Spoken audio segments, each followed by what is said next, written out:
The moment Jack Turner brushed the snow from her face, his world stopped. It was impossible. Emily had been dead for 3 years. He'd buried her himself, stood at her grave through endless Montana winters, raised their daughter alone. But here, lying frozen in a ditch beside a wrecked SUV, was his wife's face. The same scar, the same eyes, the same woman he'd loved since high school. Either he was losing his mind, or someone had brought the dead back to life. Stay with me until the end of this story and comment what city you're watching from. I want to see how far this journey travels. The blizzard hit Montana like a fist from God. Jack Turner had lived in Silver Ridge his whole life, 42 years of hard winters, thin summers, and the kind of silence that made you think too much. He knew how to read the sky, how to smell snow before it fell, how to drive through whiteouts that turned the world into nothing but static. But this storm was different. This was the kind of weather that killed people. His daughter Maddie was home, 12 years old, and waiting for him with hot cocoa and a Marvel movie queued up on their ancient TV. She'd made him promise, Dad, that he'd be back before dark. But then the radio had crackled to life while he was closing up the volunteer firehouse, and dispatch's voice had come through tight with worry. Anyone near mile marker 47? We've got an abandoned vehicle, SUV. Engine's cold. Driver's not responding. Jack had looked out the window at the sheets of white erasing the world, then at the photo of Maddie he kept pinned to the bulletin board. He'd thought about warm couches and movie nights. Then he'd grabbed his coat. That was an hour ago. Now his pickup crawled through the storm at 15 miles per hour, headlights barely cutting through the snow. The windshield wipers beat a desperate rhythm, losing the fight against the ice building up on the glass. Jack's hands ached from gripping the wheel. His breath fogged in the cab despite the heater running full blast. The old Ford's heating had been on its last legs for 2 winters now, but there was never money to fix it. The radio crackled again. "Jack, you out there?" He fumbled for the receiver. "Yeah, I'm close, maybe half a mile out." "Sheriff's department can't make it until morning. You're all we got." "I know." Jack squinted through the windshield. "I see something. Stand by." The dark shape of the SUV emerged from the white like a ghost ship. It was a newer model Honda, silver or maybe white, impossible to tell under the snow, canted at an angle in the ditch. The driver's side door hung open. Snow had already piled inside. Jack's stomach tightened. He pulled the pickup onto the shoulder and killed the engine. The silence that rushed in was broken only by the howl of wind. He grabbed his flashlight from the glove box, zipped his coat up to his chin, and pushed out into the storm. The cold hit him like a wall. Montana winters didn't play. They found every gap in your clothing, every exposed inch of skin, and they made you pay for being outside. Jack's breath crystallized instantly. His boots crunched through snow that was already knee-deep. He swept the flashlight beam across the abandoned SUV. The engine was dead. The keys still dangled from the ignition. A purse sat in the passenger seat. Contents spilled across the floor. No blood. No signs of struggle. No. But in weather like this, that didn't mean anything good. "Hello?" Jack shouted, his voice immediately swallowed by the wind. "Is anyone here?" Nothing. He circled the vehicle, flashlight beam cutting through the snow. And that's when he saw her. A dark shape on the ground, 20 feet from the SUV, half buried in the drift. Jack's heart kicked into overdrive. He ran, or tried to, fighting through snow that grabbed at his legs like hands, and dropped to his knees beside the body. It was a woman. Face down. Not moving. "Ma'am!" Jack rolled her over, his hands clumsy in his gloves. "Ma'am, can you hear me?" No response. Her skin was gray-white, lips tinged with blue. Hypothermia. Advanced. She was wearing jeans and a thin jacket, nowhere near enough for this weather. How long had she been out here? Jack brushed snow from her face to check for breathing, and that's when his entire world tilted sideways. He knew this face. He'd kissed this face on 1,000 mornings. He'd traced the line of that jaw with his fingers. He'd memorized the small scar near her upper lip. A bicycle accident when she was 7, she'd told him on their 3rd date. He'd held this face in his hands and promised to love it forever. This was Emily's face, his wife's face, his dead wife's face. The flashlight slipped from Jack's numb fingers and disappeared into the snow. For a moment, just a moment, his mind simply refused to process what his eyes were seeing. It was a trick of the storm. Hypothermia making him hallucinate. Grief finally breaking his brain after 3 years of holding it together for Maddie's sake. But no. He blinked hard, looked again. The woman was still there, still had Emily's face. Still had that scar, still had the exact curve of cheekbones that Jack had memorized down to the millimeter. "Emily?" The word came out broken, barely a whisper. The woman didn't respond. But she was breathing, shallow, rapid breaths that came in little clouds. Jack's training kicked in before his brain could catch up. Check airway, check breathing, check circulation. He felt for a pulse at her neck and found it, weak and thready, but there. Her skin was ice cold. She needed warmth immediately, or she was going to die right here in the snow. He scooped her into his arms. She was lighter than Emily had been, or maybe adrenaline was making him stronger. Her head lolled against his chest. Up close, the resemblance was even more impossible. The small mole near her left ear, the slight asymmetry of her eyebrows. Every detail matched. Jack carried her to the pickup, fighting against wind that tried to push him backward. He got the passenger door open and laid her across the bench seat as gently as he could, then cranked the heat to maximum.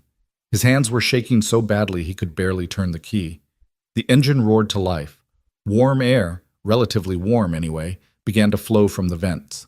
Jack grabbed the emergency blanket from behind the seat and wrapped it around the woman.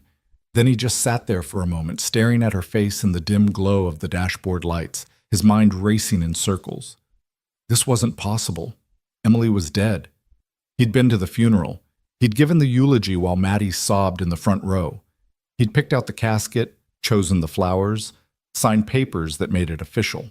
His wife was buried in Silver Ridge Cemetery under a granite headstone that said, "Beloved wife and mother." He visited her grave every Sunday with fresh flowers. The dead didn't come back. But here she was, Emily's identical twin, wearing cheap clothes and no coat in the middle of a Montana blizzard. An unknown woman with his wife's face who'd somehow ended up half frozen in a ditch on the worst night of the year. Jack grabbed the radio with shaking hands. "Dispatch, this is Jack." Static, then, "Go ahead, Jack." "I found her. Female, mid-30s, severe hypothermia. I'm bringing her to my place. It's closer than the hospital, and the roads are too dangerous." "Copy that. We'll send an ambulance when we can." "Yeah." Jack hung up the receiver and put the truck in gear. The drive back to his cabin took forever. The storm had gotten worse, if that was possible. Snow flew horizontal across the road. The pickup fishtailed twice, and Jack's heart stopped both times. But he kept going, kept the truck pointed toward home, kept glancing over at the unconscious woman who wore his dead wife's face. "Who are you?" he whispered. She didn't answer. Just lay there, breathing her shallow breaths while the heat slowly brought color back to her skin. Jack's cabin sat at the end of a gravel road, 5 miles from the nearest neighbor. It was small, 2 bedrooms, 1 bathroom, a living room with a wood stove. But it was paid off, and it was warm, and right now that was all that mattered. He pulled up close to the front door and killed the engine. The house was dark, except for the flickering blue glow of the TV in the living room window. Maddie had fallen asleep on the couch, probably halfway through the movie. Jack felt a stab of guilt. He'd promised to be home, but there wasn't time for that now. He gathered the woman in his arms again and carried her through the storm to the front door. His keys were somewhere in his pocket, but with his hands full, he ended up kicking the door instead. "Maddie, open up!" A few seconds later, the door swung open. Maddie stood there in her pajamas, purple ones with little stars, rubbing sleep from her eyes. "Dad, you said you'd be—" She stopped. Her mouth fell open. "Maddie, I need you to help me." Jack pushed past her into the warmth of the cabin. "Get me every blanket we have, and start water boiling for hot water bottles." But Maddie wasn't moving. She was staring at the woman in Jack's arms with eyes so wide they looked like they might fall out of her head. Her face had gone pale. "Daddy?" she whispered. That's Mommy." "No." Jack's voice came out harder than he meant it to. "No, sweetheart, it's not. Now please, I need those blankets." Maddie didn't move. But her face, now Maddie. His daughter flinched, then turned and ran toward the linen closet. Jack carried the woman to the couch and laid her down carefully. In the light of the living room, with the TV casting shadows across her features, the resemblance to Emily was even more devastating. Jack had to look away. He knelt beside the couch and began removing the woman's wet clothes with clinical efficiency. Socks first, then her jacket, then her jeans. Hypothermia didn't care about modesty. Under her clothes, her skin was mottled with cold, but he could see her color slowly improving. He checked her pulse again. Stronger now. That was good. Maddie returned with an armful of blankets and stood in the doorway, staring. "The water?" Jack prompted. "Right, yes."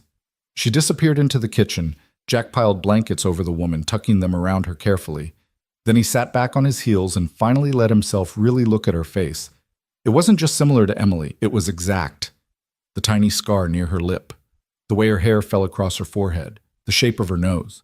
Even her hands, he'd recognize those hands anywhere, the long fingers, the knuckles slightly too prominent. Emily had been self-conscious about her hands. She'd called them piano hands, even though she'd never played. This woman had the same hands. Jack's chest felt tight. His eyes burned. This wasn't grief playing tricks. This wasn't his imagination. This woman was lying on his couch, breathing, alive, wearing Emily's face like a mask. "How?" he whispered to no one. The woman stirred. Her eyelids fluttered.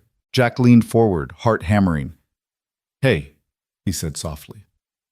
"Hey, you're safe. You're okay. Can you hear me?" Her eyes opened. Brown eyes, exactly Emily's shade, and stared up at him with confusion and fear. Her lips moved, but no sound came out at first.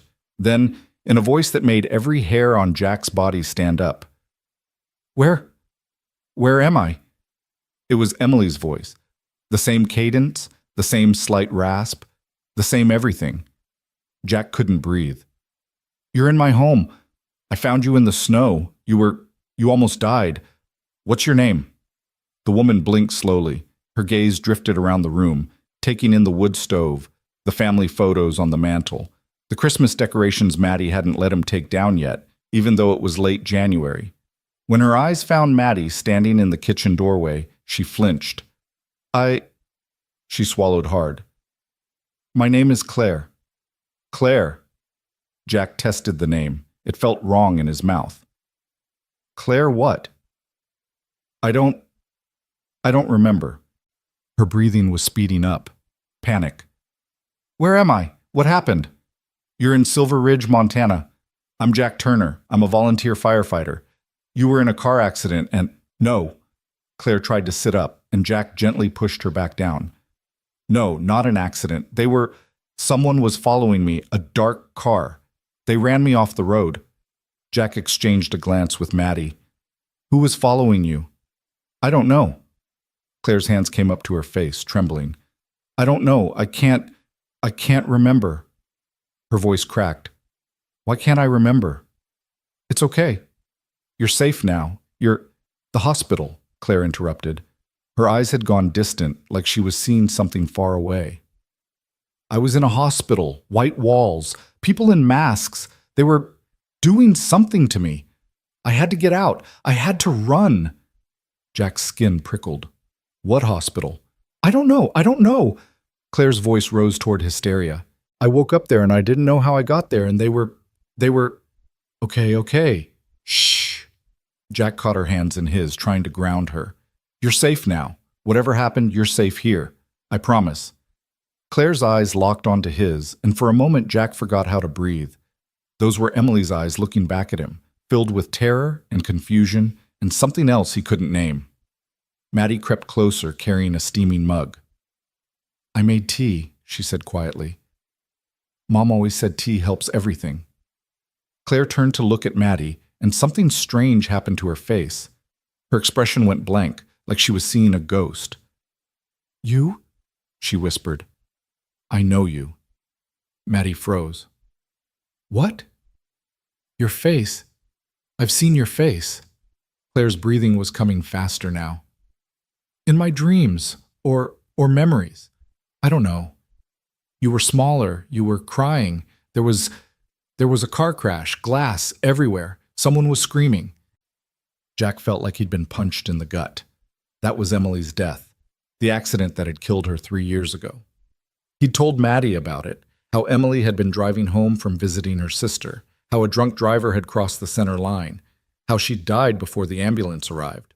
How the hell did this stranger know about it? "Daddy?" Maddie's voice was very small. "What's happening?" Jack didn't have an answer. He stood up, his legs unsteady, and walked to the mantel where the family photos sat in neat frames. He picked up the largest one, the last picture of the three of them together, taken at Yellowstone 6 months before Emily died, and carried it back to the couch. "Do you recognize this?" He held it out to Claire with shaking hands. She took the frame, looked at it, and the color drained from her face so fast Jack thought she might pass out again. "That's me," she whispered. "But I don't remember this." She looked up at Jack, then at Maddie, then back at the photo.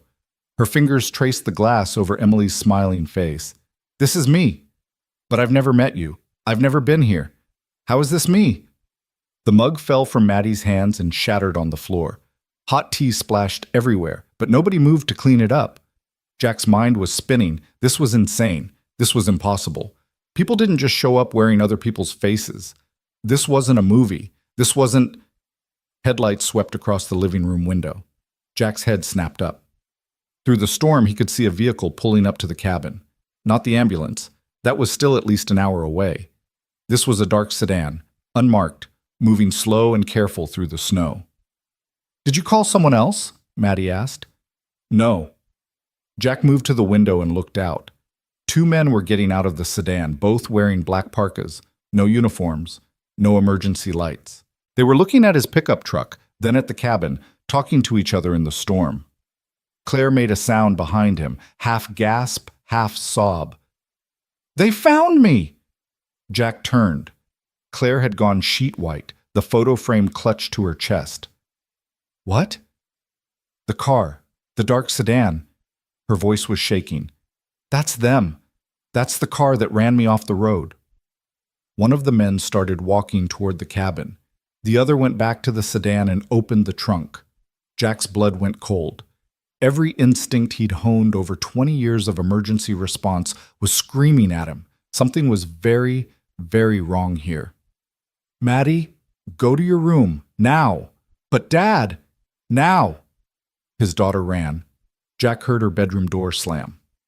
He moved to the gun cabinet in the corner, his hands steady despite the adrenaline flooding his system. He kept a hunting rifle and a shotgun, both legal, both registered, both loaded for emergencies. He grabbed the rifle. Claire was trying to stand wrapped in blankets, her legs shaking. "We have to run. We have to..." "You can barely walk, and there's nowhere to go in this storm." Jack chambered around, the sound loud in the quiet cabin. "Get down behind the couch." "But do it!" A heavy knock rattled the front door. Jack positioned himself in the center of the room, rifle held low but ready. "Who is it?" he called. A man's voice, muffled by the storm. "Mr. Turner? We're with the state police. We're looking for someone." Jack's jaw tightened. That wasn't a Montana accent. East Coast, maybe New York or New Jersey. And state police didn't just show up in unmarked sedans in the middle of blizzards. "Let me see your badges," Jack said through the door. Silence. Then, "Mr. Turner, this would be a lot easier if you just cooperated. We have reason to believe a dangerous individual is in your home. For your safety and your daughter's, we need you to open the door." The mention of Maddie made Jack's blood run hot. "Show me your badges or get off my property." Another pause. Jack could hear them talking to each other outside, but couldn't make out the words. Then the man spoke again, and this time there was no pretense of friendliness. "We know she's in there. We tracked her vehicle. You can hand her over easy, or we can make this difficult. Your choice." Jack's finger moved to the trigger. "I don't know what you're talking about, and unless you've got a warrant, you're trespassing." "Mr. Turner, I'm a volunteer firefighter and a trained marksman. I've got a rifle pointed at this door. You've got 3 seconds to get back in your car."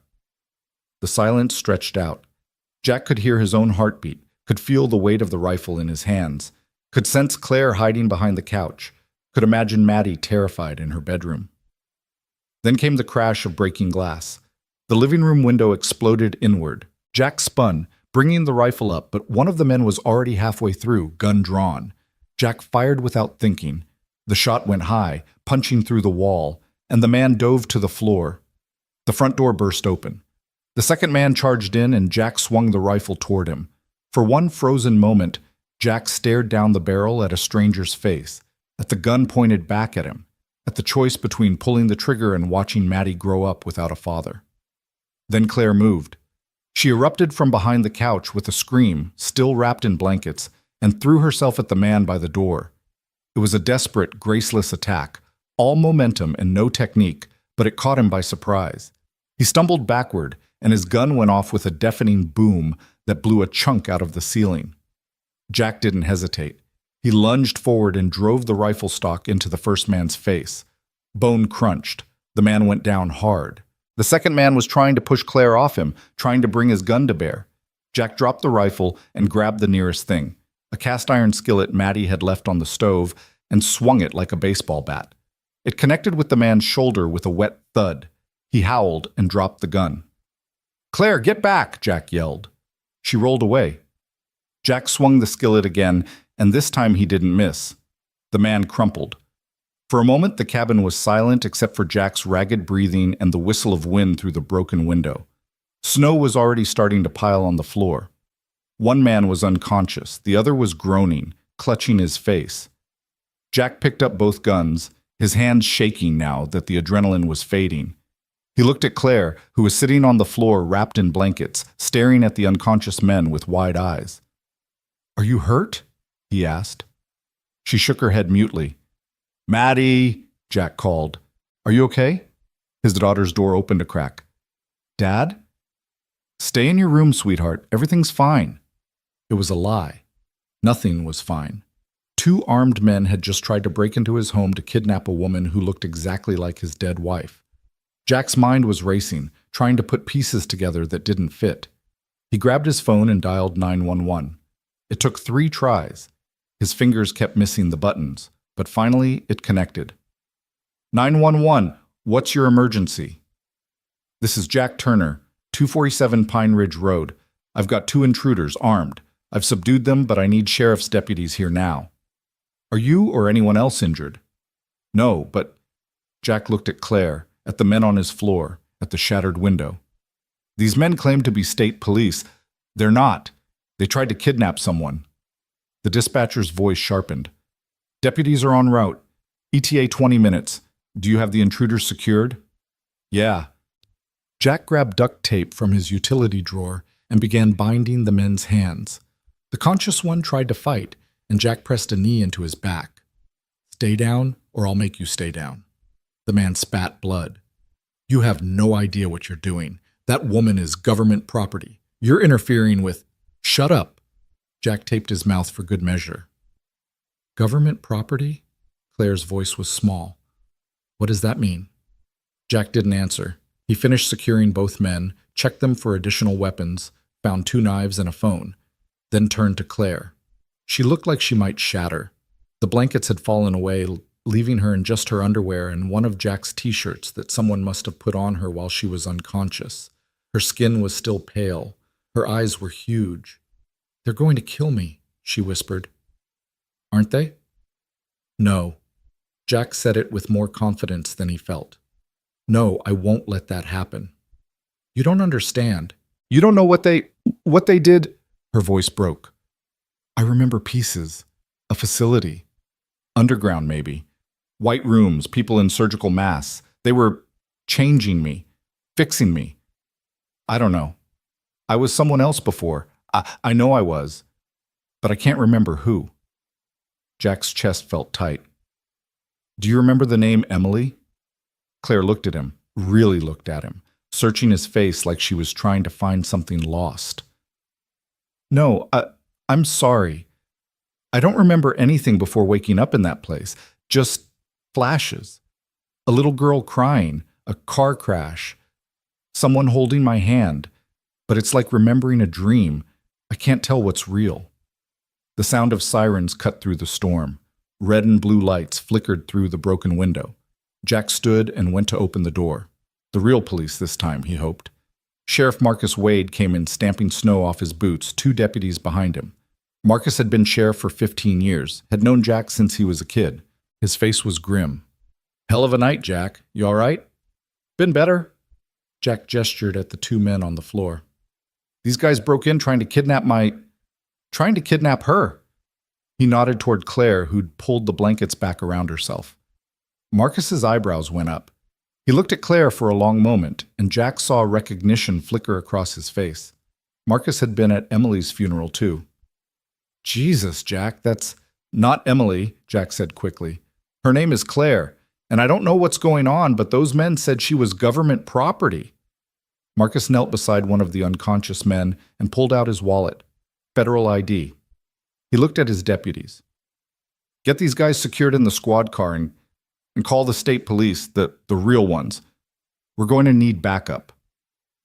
As the deputies hauled the men outside, Marcus turned back to Jack. "I need you to tell me everything, from the beginning." So Jack did. The abandoned SUV, finding Claire in the snow, her face, the men showing up, the fight, all of it. By the time he finished, more vehicles had arrived. Real state police, an ambulance, even a couple of FBI agents who'd apparently been in the area on another case. The cabin turned into controlled chaos. People taking photos, people asking questions, people examining Claire like she was evidence instead of a person. Through it all, she sat wrapped in blankets, answering questions in a quiet voice, flinching every time someone touched her. Jack stood in the corner with a cup of coffee someone had pressed into his hands, watching it all and feeling like he'd fallen into someone else's nightmare. One of the FBI agents, a woman named Rivera, pulled him aside. "Mr. Turner, I need you to understand something. This woman might be connected to a classified program. If that's true, there are going to be serious complications." "What kind of program?" Rivera's expression was unreadable. "I can't discuss that. But I need to know, has she said anything about where she's been? What was done to her?" "She doesn't remember, and she's hypothermic and traumatized. Maybe back off a little." "I understand this is difficult, but no." Jack set down his coffee with enough force to slosh it over the rim. "You don't understand. That woman almost died tonight. Armed men broke into my home and tried to kidnap her. My daughter is terrified in her bedroom. So unless you're going to arrest me for defending my family, I think we're done here." Rivera studied him for a long moment. "We'll need to interview her at the hospital." "Fine. But I'm going with her." "That's not—" "I'm going with her," Jack repeated. "Non-negotiable." Rivera sighed. "All right, but Mr. Turner, be careful. Whatever this woman is involved in, it's dangerous. People have died over less." They took Claire away in the ambulance. Jack rode with her, leaving Maddie with Marcus's wife, Carol, who'd driven over to help. The storm was finally starting to break, but the roads were still treacherous. In the ambulance, with the paramedics checking Claire's vitals and asking questions, Jack sat in the corner and tried to process everything that had happened. His hands were shaking, his adrenaline was crashing. He felt hollowed out. Claire caught his eye. "Thank you," she said softly. "You didn't have to help me. You should have just let them take me." "Nobody's taking anybody," Jack said. "Not while I'm breathing." "But you don't even know me." Jack looked at her face, Emily's face, and felt his chest constrict. "No, but I'm going to figure out who you are, and why someone would go through all this trouble to find you." Claire's eyes filled with tears. "What if I'm not a good person? What if I did something terrible and that's why they were after me?" "Then we'll deal with that when we know for sure." Jack leaned forward, his voice firm. "But right now, you're someone who almost died in the snow. You're someone who helped fight off armed intruders. That's what I know. That's what matters." The ambulance hit a patch of ice and skidded. Everyone grabbed for handholds. The paramedics swore.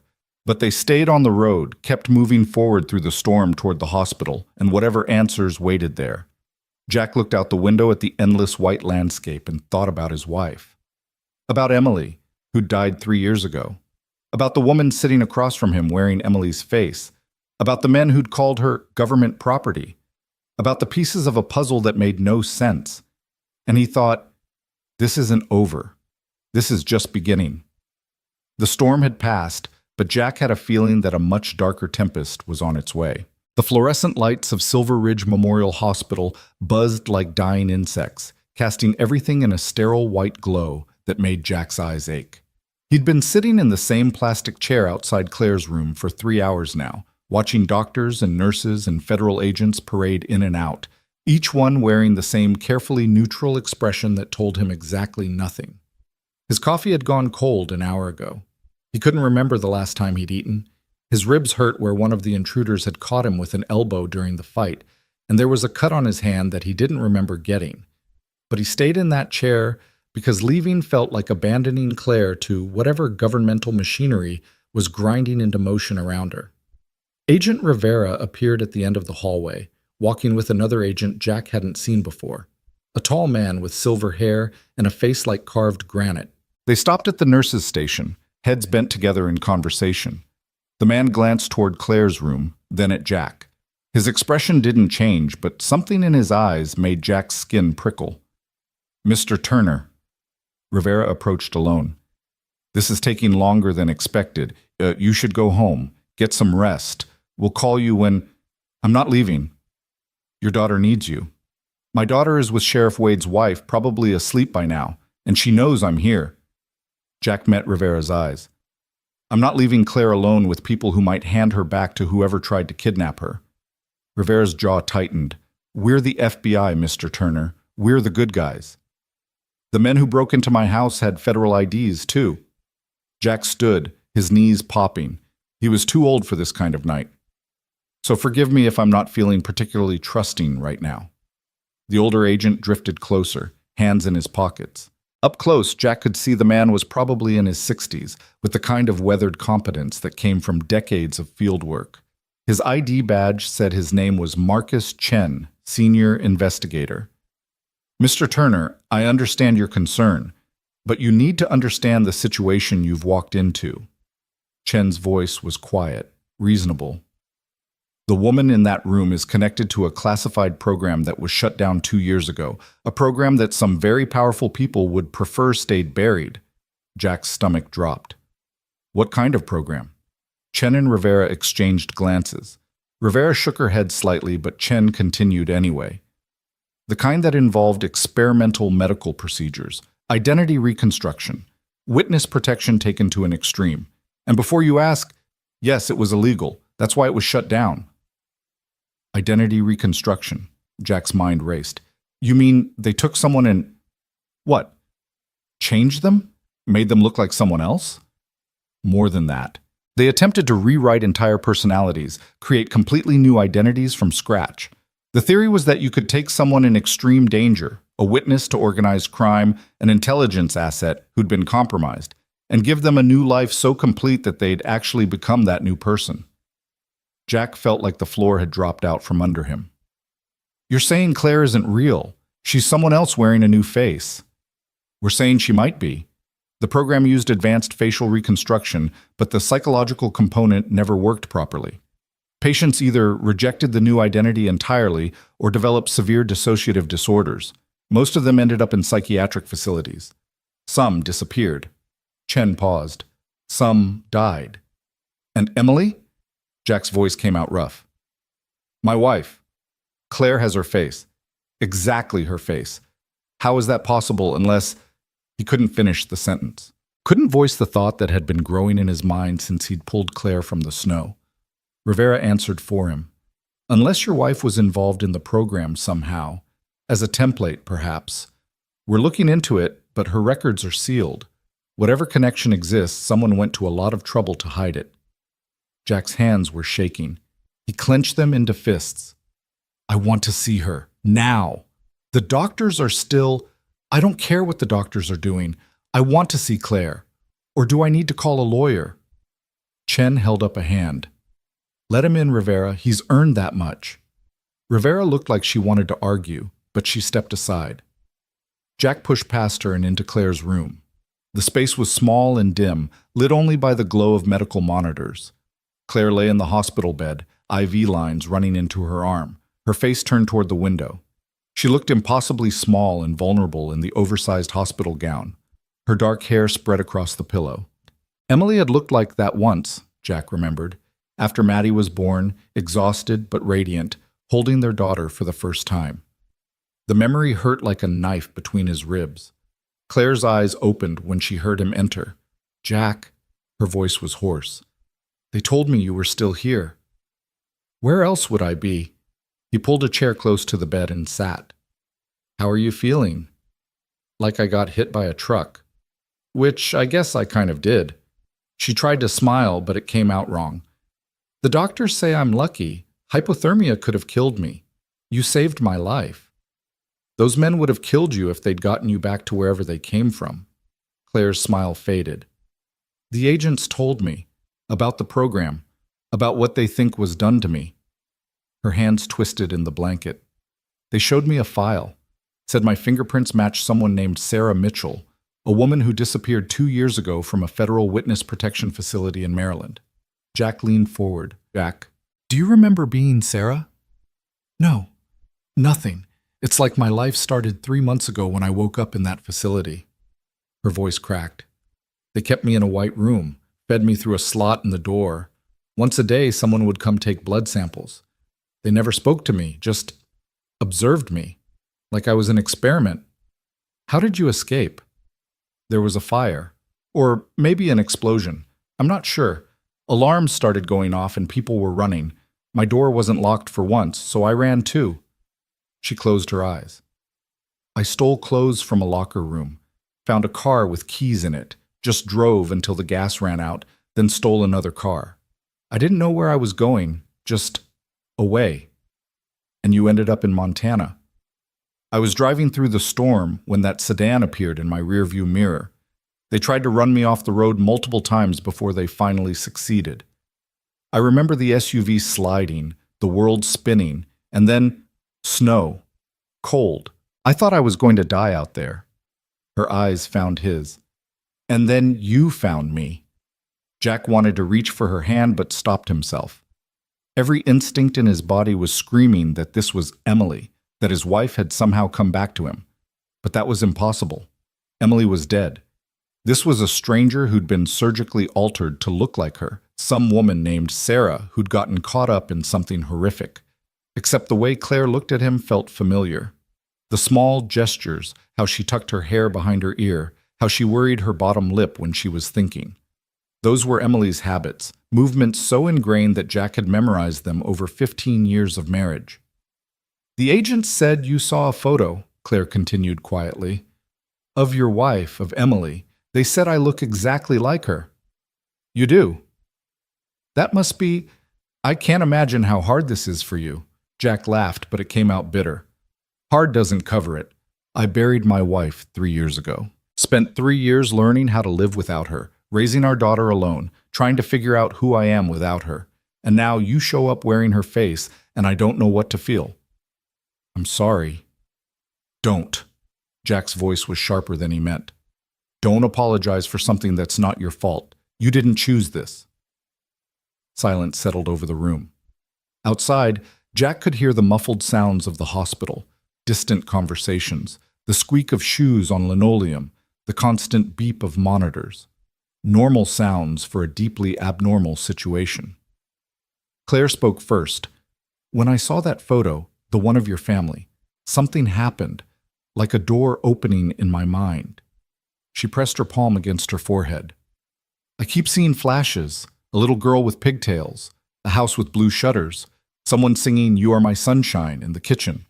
Are those my memories, or did they give me Emily's somehow?" Jack's blood ran cold. The house in the photo had blue shutters. Emily used to sing that song to Maddie every night before bed. "That's not possible," he said. You can't transplant memories. That's science fiction."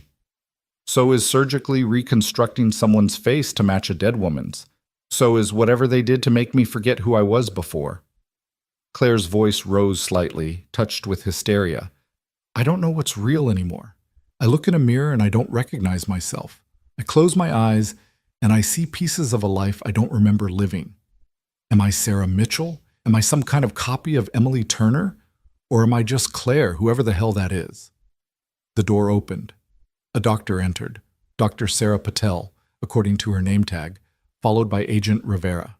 Patel was young, Indian American, with kind eyes that reminded Jack of his own mother. "Mr. Turner, I need to examine my patient. If you could step outside—" "No." Claire's hand shot out and grabbed Jack's wrist. Her grip was surprisingly strong. "Please, I don't want to be alone with them." "Ms. Mitchell," Rivera began, "my name is Claire." "Claire, then, we need to run some tests, neurological scans, psychological evaluations. If the program did what we think it did, there might be ways to restore your original memories." "I don't want my original memories," Claire's voice cracked. "I want to know why I have someone else's face.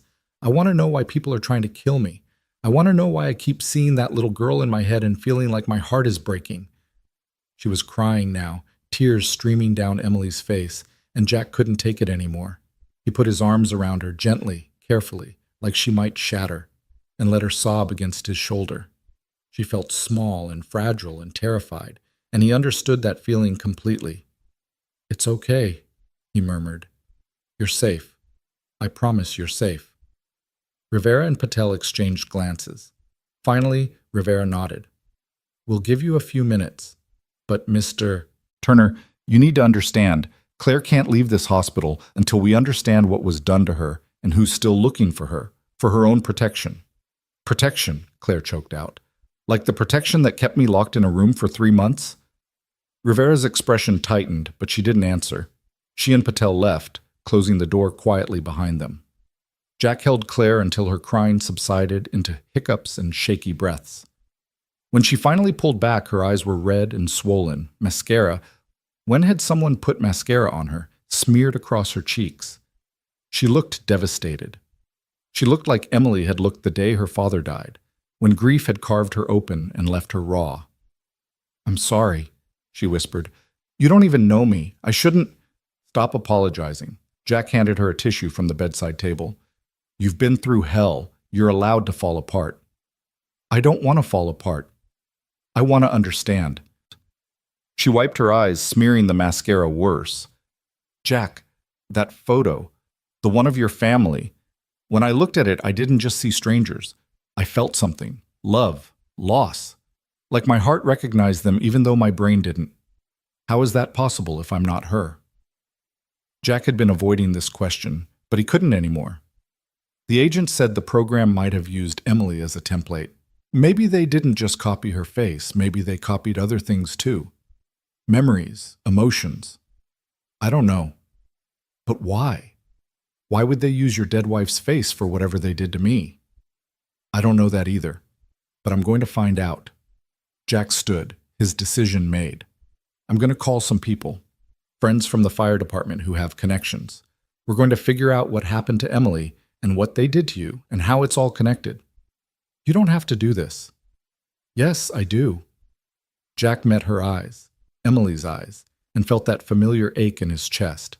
Because either you're a stranger who got caught up in something evil and needs help, or you're... He couldn't finish the sentence, couldn't voice the impossible hope that was trying to take root in his heart. Claire seemed to understand anyway. I'm not her, Jack. Even if they used her somehow, I'm not Emily. She's gone. I know, but his voice wasn't quite steady. Before Claire could respond, the door burst open. Not Rivera or Patel this time. A uniformed police officer Jack didn't recognize, face flushed and urgent. Agent Rivera, we've got a situation in the parking lot. 3 men in a black van, heavily armed. They're asking for the patient in room 347. Room 347, Claire's room. Jack's blood turned to ice. How did they find her? The officer was already backing out. Lockdown protocol. Nobody in or out. Rivera wants all federal witnesses moved to secure locations. We can't move her, Jack protested. She's still recovering from hypothermia. But the officer was gone, probably to alert the rest of the hospital. Jack turned to Claire, who'd gone white as the hospital sheets. They're not going to stop, she whispered. Whoever's behind this, they're going to keep coming until they get me back, or I'm dead. Jack's mind raced. The hospital would be locked down, but that meant they were trapped here with limited exits. If these men were willing to show up armed at a hospital, they weren't going to be deterred by a few locked doors. And Agent Rivera, for all her federal authority, hadn't been able to protect Claire from the first attack. "Get dressed," Jack said suddenly. "Whatever clothes they gave you, put them on." "What? Jack, you heard them? We're in lockdown." "Exactly, which means everyone's focused on the front entrance and the parking lot." He moved to the window and looked out. They were on the second floor, facing the back of the hospital. Below was a small loading area, currently empty except for a few dumpsters and a maintenance van. "I know this hospital.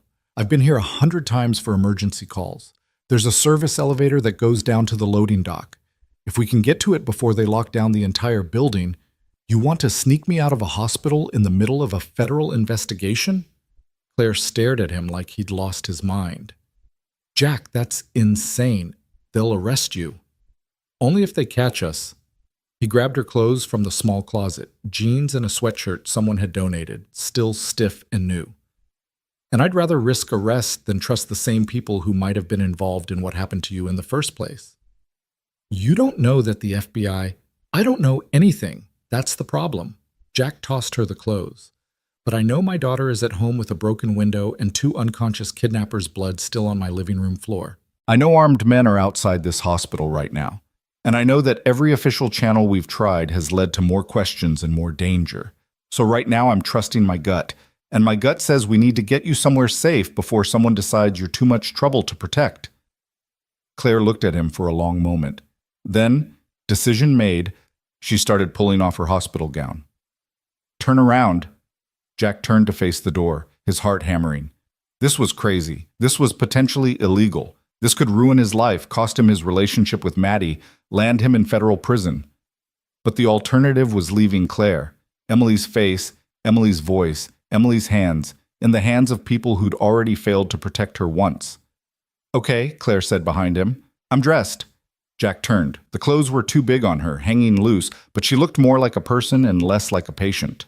That was good. They'd blend in better. He cracked the door open and peered out. The hallway was in controlled chaos. Nurses rushing to move patients, security guards taking positions at key intersections, the PA system crackling with codes Jack recognized as lockdown procedures. But nobody was watching Claire's room specifically. They were all focused on containing the threat outside. "Stay close to me," Jack whispered. "If anyone stops us, let me do the talking." They slipped into the hallway. Jack kept Claire slightly behind him, one hand on her elbow, moving with the purposeful stride of someone who had every right to be there. They passed a nurse station, empty, everyone pulled to emergency stations, and turned down a side corridor. The service elevator was at the end of the hall, marked with a faded staff-only sign that nobody paid attention to. Jack hit the call button and tried to look casual while his nerves screamed at him to run. The elevator dinged, doors slid open. Jack pulled Claire inside and jabbed the button for the loading dock level. "What if there are guards down there?" Claire asked as they descended. "Then I'll tell them I'm taking you out the back for safety. I'm still in my volunteer firefighter jacket. That gives me some authority. Not much, but maybe enough." The elevator shuddered to a stop. The doors opened onto a dimly lit corridor that smelled of industrial cleaner and old concrete. Jack recognized it. He'd used this entrance dozens of times when delivering patients to the ER from the backside of the hospital. They moved quickly down the corridor toward the loading dock exit. Jack's pickup was parked in the main lot. No good. But the maintenance van he'd seen from the window might have keys in it. People were trusting in small towns, especially hospital maintenance workers who had to move fast between emergencies. The loading dock door was ahead. Jack reached for the handle. "Mr. Turner." Jack spun. Agent Chen stood behind them, hands in his pockets, expression unreadable. Jack's heart sank. How long had he been following them? "Don't," Jack said. "Don't try to stop us." "I'm not here to stop you." Chen glanced at Claire, then back at Jack. "I'm here to give you a head start." Jack blinked. "What?" "Rivera's a good agent, but she plays by the rules. The rules that say Claire gets transferred to a federal facility for her own protection. The same kind of facility she just escaped from." Chen pulled a key fob from his pocket and tossed it to Jack. "Black sedan, spot 23 in the employee lot. It's clean. No tracking devices, no official registration. Take it and get out of here before the lockdown expands. Jack caught the keys reflexively. Why are you doing this? Because I worked on the original investigation into that program. I saw what they did to people. Saw the files they tried to bury. Chen's expression was grim. Someone high up wanted that program to continue despite the shutdown order. Someone with enough power to make people disappear when they asked too many questions. I don't know who yet, but I know that if Claire goes back into federal custody, she'll vanish just like the others did. The others? Claire's voice was small. There are others like me? There were. 12 subjects total in the final phase. You're the only one we've found alive. Chen moved toward the loading dock door and opened it. The men outside are a diversion. The real threat will come when everyone's focused on them and nobody's watching the back exits. You've got maybe 5 minutes before they realize you're gone. Where should we go? Jack asked. Anywhere but here. Somewhere off the grid. Do you have a place? Jack thought of his cabin, compromised, known to everyone. Then he thought of his brother's hunting lodge, 3 hours north in the mountains. Michael never used it in winter and almost nobody knew it existed. Yeah, I've got a place. Good, keep your phone off. Don't use credit cards. Don't contact anyone you don't absolutely trust. Chen looked at Claire. And you? If you start remembering things, write them down. Details matter. Someone went to a lot of trouble to erase you. That means you know something important. I don't remember anything important, Claire protested. Then maybe that's what they're afraid you'll remember. Chen checked his watch. Go, now, and Mr. Turner, protect her. Whatever she is, whatever was done to her, she doesn't deserve to be someone's science experiment. Jack nodded, throat tight. He and Claire slipped out the loading dock door into the cold night. The employee lot was around the side of the building, shielded from the main entrance where the standoff was presumably still happening. They found Chen's sedan in spot 23, a nondescript black Ford that looked like 1,000 other cars. Jack started the engine. It purred to life, tank showing 3/4 full. Chen had prepared this car knowing they might need it. The realization made Jack's chest tighten with something like gratitude and terror mixed together. Jack, Claire said as he pulled out of the lot. Your daughter, we can't just leave her. We're not. Jack already had a plan forming. Carol Wade will keep her safe tonight. Tomorrow, I'll have Michael pick her up and bring her to the lodge. He's former military. He knows how to stay off radar. But she'll be terrified. She'll think you abandoned her. She'll understand. Jack hoped that was true. Maddie's tough. She's been through worse. They drove in silence through the dark streets of Silver Ridge. Jack kept checking the rearview mirror, expecting to see flashing lights or pursuit vehicles. But the streets were empty except for snow and shadows. As they reached the edge of town and the road began to climb into the mountains, Claire spoke again. Why are you doing this, really? Jack didn't answer right away. He watched the road unfold in his headlights, the trees pressing close on both sides, the world reduced to this narrow corridor of light and darkness. Finally, he said, I don't know. Maybe because you need help and I'm the only one offering it. Maybe because I'm tired of feeling powerless. Maybe because... He stopped. Because I look like her. Yes, there was no point denying it. Every time I look at you, I see Emily, and I know it's not fair to you. I know you're your own person, whoever you really are, but I can't turn off 15 years of love and memory just because logic says I should. Claire was quiet for a long moment. Then, when I looked at that photo, when I saw you and Maddie, something in me broke. Like my heart remembered, even though my brain didn't. Maybe that's crazy. Maybe it's just psychological trauma or whatever they did to me, but it felt real. What felt real? Love. Her voice cracked. I looked at your faces, and I felt love so strong it hurt. And I don't understand how that's possible if I never knew you before. Jack's hands tightened on the wheel. That impossible hope was growing again, pushing up through his chest like flowers through snow. He tried to crush it down, tried to remember that Claire wasn't Emily, that Emily was buried in Silver Ridge Cemetery, that the dead didn't come back. But what if she hadn't been dead? What if the accident had been staged? What if Emily had been taken instead of killed? What if the program had used her not as a template, but as a subject? What if everything he thought he knew was a lie? Don't, Claire said softly, like she could read his thoughts. Don't hope for that. It'll only hurt worse when you find out the truth. What if the truth is that you're her? Then I'm Emily with no memory of being Emily. Emily, who doesn't remember loving you or raising Maddie or any of the 15 years you shared. Is that really better than her being gone? Jack didn't have an answer.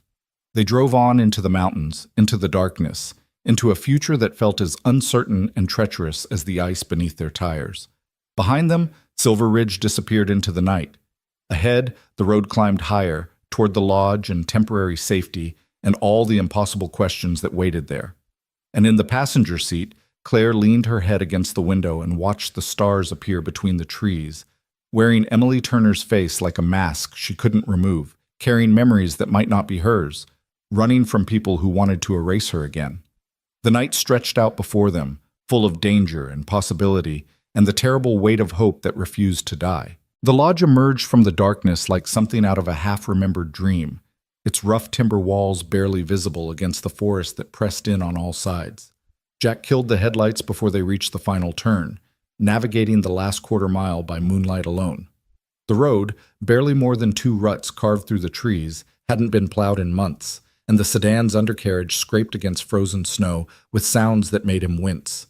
Beside him, Claire had fallen into an uneasy sleep somewhere around the second hour of driving, her head propped against the window, breath fogging the glass in small, rhythmic clouds. She'd fought it for the first hour, jerking awake every time her eyes closed, but exhaustion had finally won. Jack was grateful for it. The silence had given him time to think, though thinking had only led him in circles. He parked behind the lodge where the car would be hidden from the road and sat for a moment with his hand still on the wheel, letting the engine tick as it cooled. His phone was in his pocket, powered off like Chen had instructed. Maddie would be frantic by now. Carol Wade was good people, but she wasn't Maddie's father, and his daughter had already lost one parent. The thought of her waking up to find him gone made Jack's chest constrict with guilt. But he'd made his choice. Right or wrong, he'd committed to this path. Claire stirred beside him, her eyes opening slowly. For just a moment, she looked confused, that awful disorientation of waking in an unfamiliar place, and then memory crashed back. Jack watched it happen on her face, watched Emily's features contort with fear and grief and something else he couldn't name. "We're here," he said quietly. She sat up and looked at the lodge through the windshield. "Where's here?" "My brother Michael's hunting lodge. He's stationed in Germany, right now with the Air Force. Nobody uses this place in winter." Jack grabbed the emergency supplies he'd stashed in the back seat during a quick stop at an all-night gas station 40 miles back. Bottled water, protein bars, a first aid kit. "It's not much, but it's off the grid. No internet, no phone line. Just us and about 10,000 acres of national forest. And if those men find us out here, then we have the high ground and home field advantage." Jack opened his door and cold rushed in to fill the warm cocoon of the car. "Come on, let's get inside before we freeze." The lodge was locked, but Jack kept a spare key under a fake rock by the back door. Michael's idea of security, which had always made Jack laugh. He wasn't laughing now as he fumbled with frozen fingers to get the key into the lock. Behind him, Claire hugged herself against the cold, her breath coming in sharp white bursts. The door swung open onto darkness that smelled of cedar and old fires, and the particular mustiness of a place that hadn't been lived in for months. Jack felt along the wall for the switch, knowing even as he did it that there wouldn't be power. Michael always shut off the breaker when he left for extended periods. "Stay here," he told Claire. "I need to find the breaker box and get the generator running." He used his phone, risking just enough light to see by, and found the breaker box in the utility room off the kitchen. The main breaker was off, as expected. He flipped it, heard the house systems wake with a distant hum, then headed outside to where the propane generator sat in its weatherproof housing. The generator started on the third try, coughing to life with a roar that seemed impossibly loud in the mountain silence. Jack held his breath, listening for any response from the forest. The sound of approaching vehicles, the snap of branches, anything that might indicate they'd been followed. But there was only the wind in the pines and the distant call of an owl. When he came back inside, Claire had found her way to the living room by feel and was standing in the center of the space like she wasn't sure what to do with herself. Jack flipped on lights, and the lodge bloomed into warm visibility. Exposed beams overhead, a massive stone fireplace dominating one wall, furniture covered in white sheets that made everything look like ghosts. "I'll get the fire going," Jack said. "You should rest." "I've been resting." But Claire moved to the couch anyway, sinking down onto it without bothering to remove the sheet. She looked exhausted in a way that went beyond physical tiredness. "Jack, what happens now? We can't just hide up here forever." "No, but we can hide long enough to figure out what we're dealing with." Jack knelt by the fireplace and began building a fire from the wood stacked beside it. His hands moved automatically through the familiar motions: crumpled newspaper, kindling arranged in a teepee, larger logs balanced on top. "Chen said you might remember things, details about what they did to you, about who you were before. If we can piece that together, maybe we can figure out who's so desperate to get you back." "And then what? We take that information to the police, the FBI?" Claire's laugh was bitter. "We're fugitives now, Jack. You kidnapped a federal witness from a hospital. That's a felony. Chen gave us the car. That's not kidnapping. Tell that to Agent Rivera when she finds us." Jack struck a match and held it to the newspaper. Flames caught and spread, sending dancing shadows across the walls. "Then we make sure she doesn't find us until we have answers." He fed the fire carefully, watching the flames grow from tentative flickers to confident blaze. Heat began to radiate into the cold room. Behind him, he heard Claire stand and move closer, drawn by warmth the way all living things were drawn to fire. "When I was in that facility," she said quietly, "there was a doctor. She came every few days to check on me. Always wore a surgical mask, but I could see her eyes. She looked sad. Guilty, maybe." Claire wrapped her arms around herself. "One time, she whispered something to me.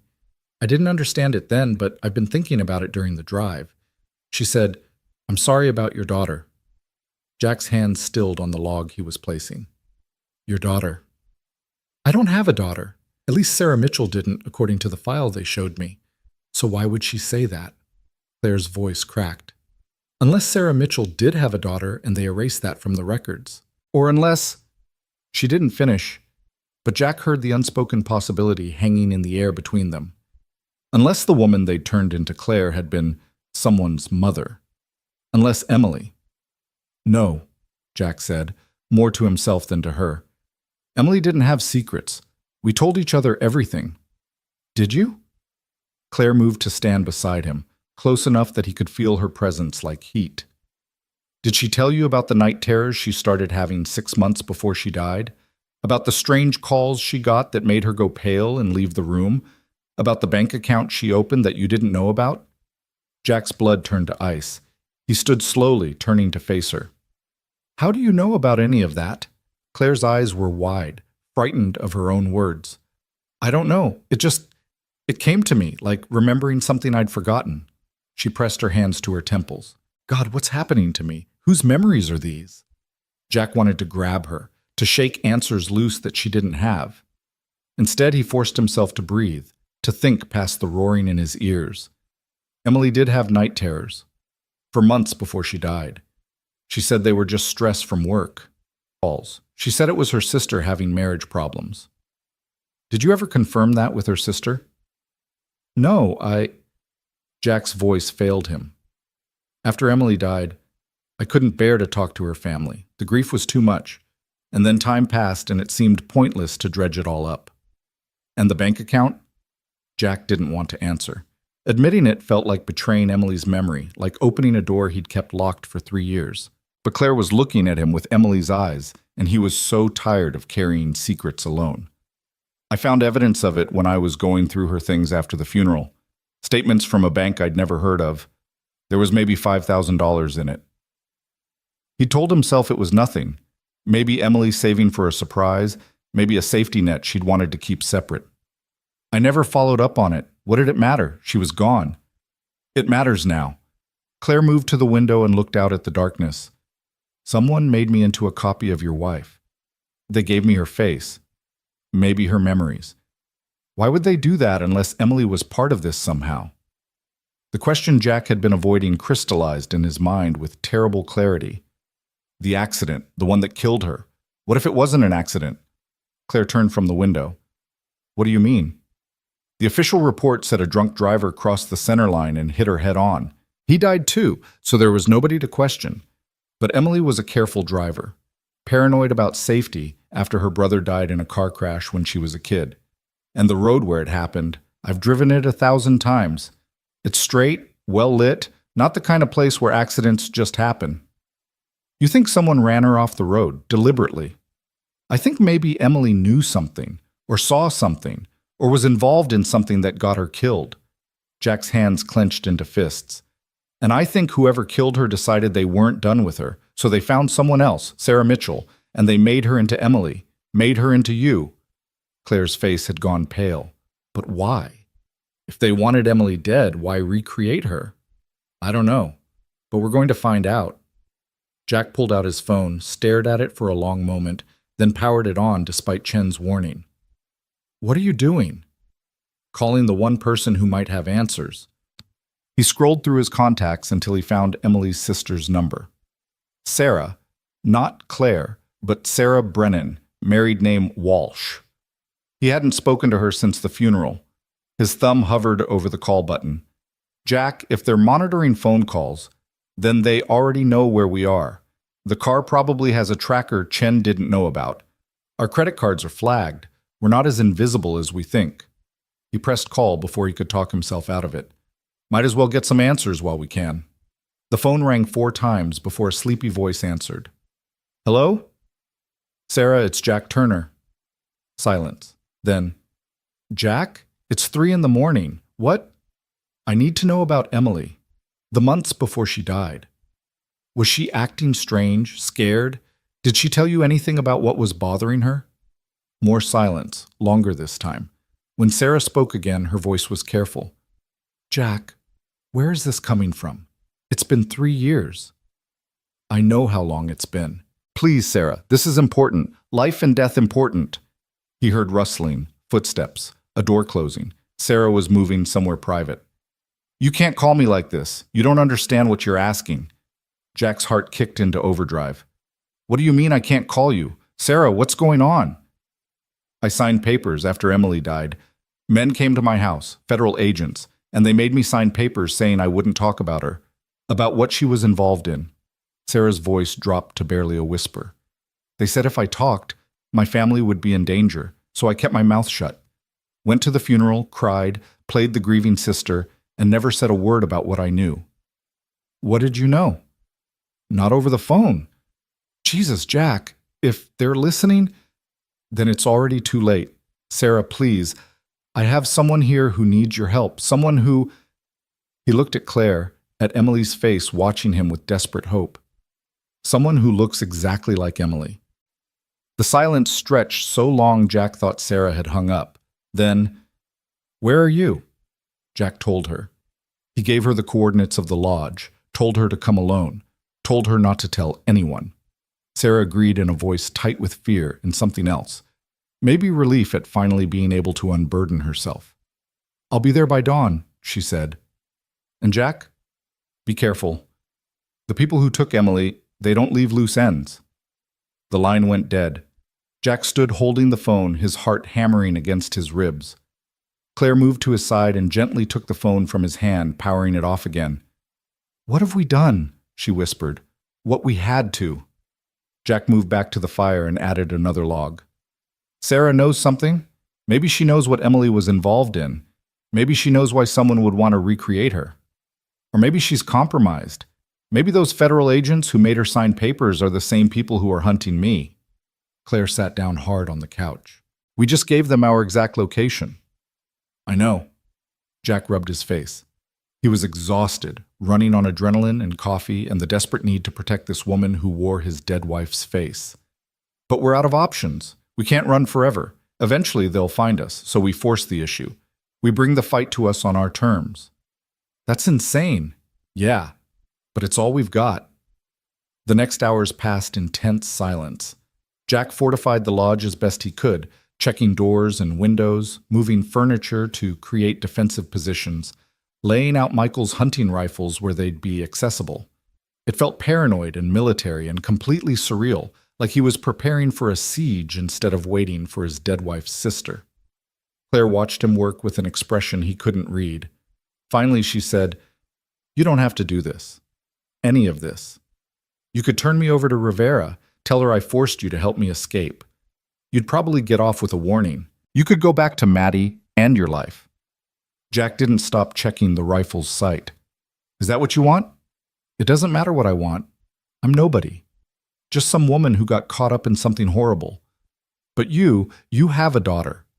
A life. You're risking everything for someone you don't even know. I know you saved my daughter's life tonight." Jack set down the rifle and met her eyes. "When those men broke in, you could have stayed hidden, could have let them take you without a fight, but you didn't. You attacked an armed man to protect me and Maddie. That tells me who you are better than any memory could." Claire's eyes filled with tears. "I don't know why I did that. It was instinct, like my body knew what to do even though my brain was screaming to run. Maybe because you're a mother. Maybe because Sarah Mitchell had a daughter and that instinct survived whatever they did to erase you." Jack moved closer, drawn by some force he couldn't name. Or maybe because Emily's still in there somewhere, protecting her family the only way she can. "Don't," Claire stood abruptly, putting distance between them. "Don't project her onto me. I'm not Emily. I can't be Emily for you." "I know." "Do you?" "Because every time you look at me, I see hope in your eyes. Hope that somehow your wife came back. That this nightmare has a happy ending." Her voice cracked. "But it doesn't. Even if I am Emily somehow. If they took her and remade her into me, I don't remember you. I don't remember Maddie.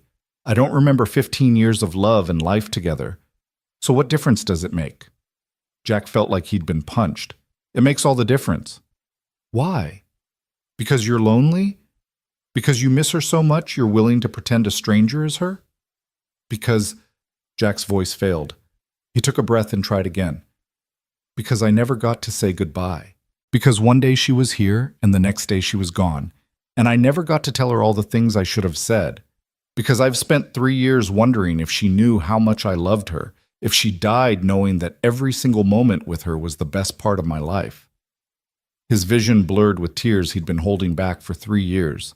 "So yes, maybe I'm projecting, maybe I'm seeing what I want to see, but if there's even a chance that you're her, that some part of Emily survived whatever hell they put you through, then I owe it to her to try. I owe it to the woman I loved to bring her home."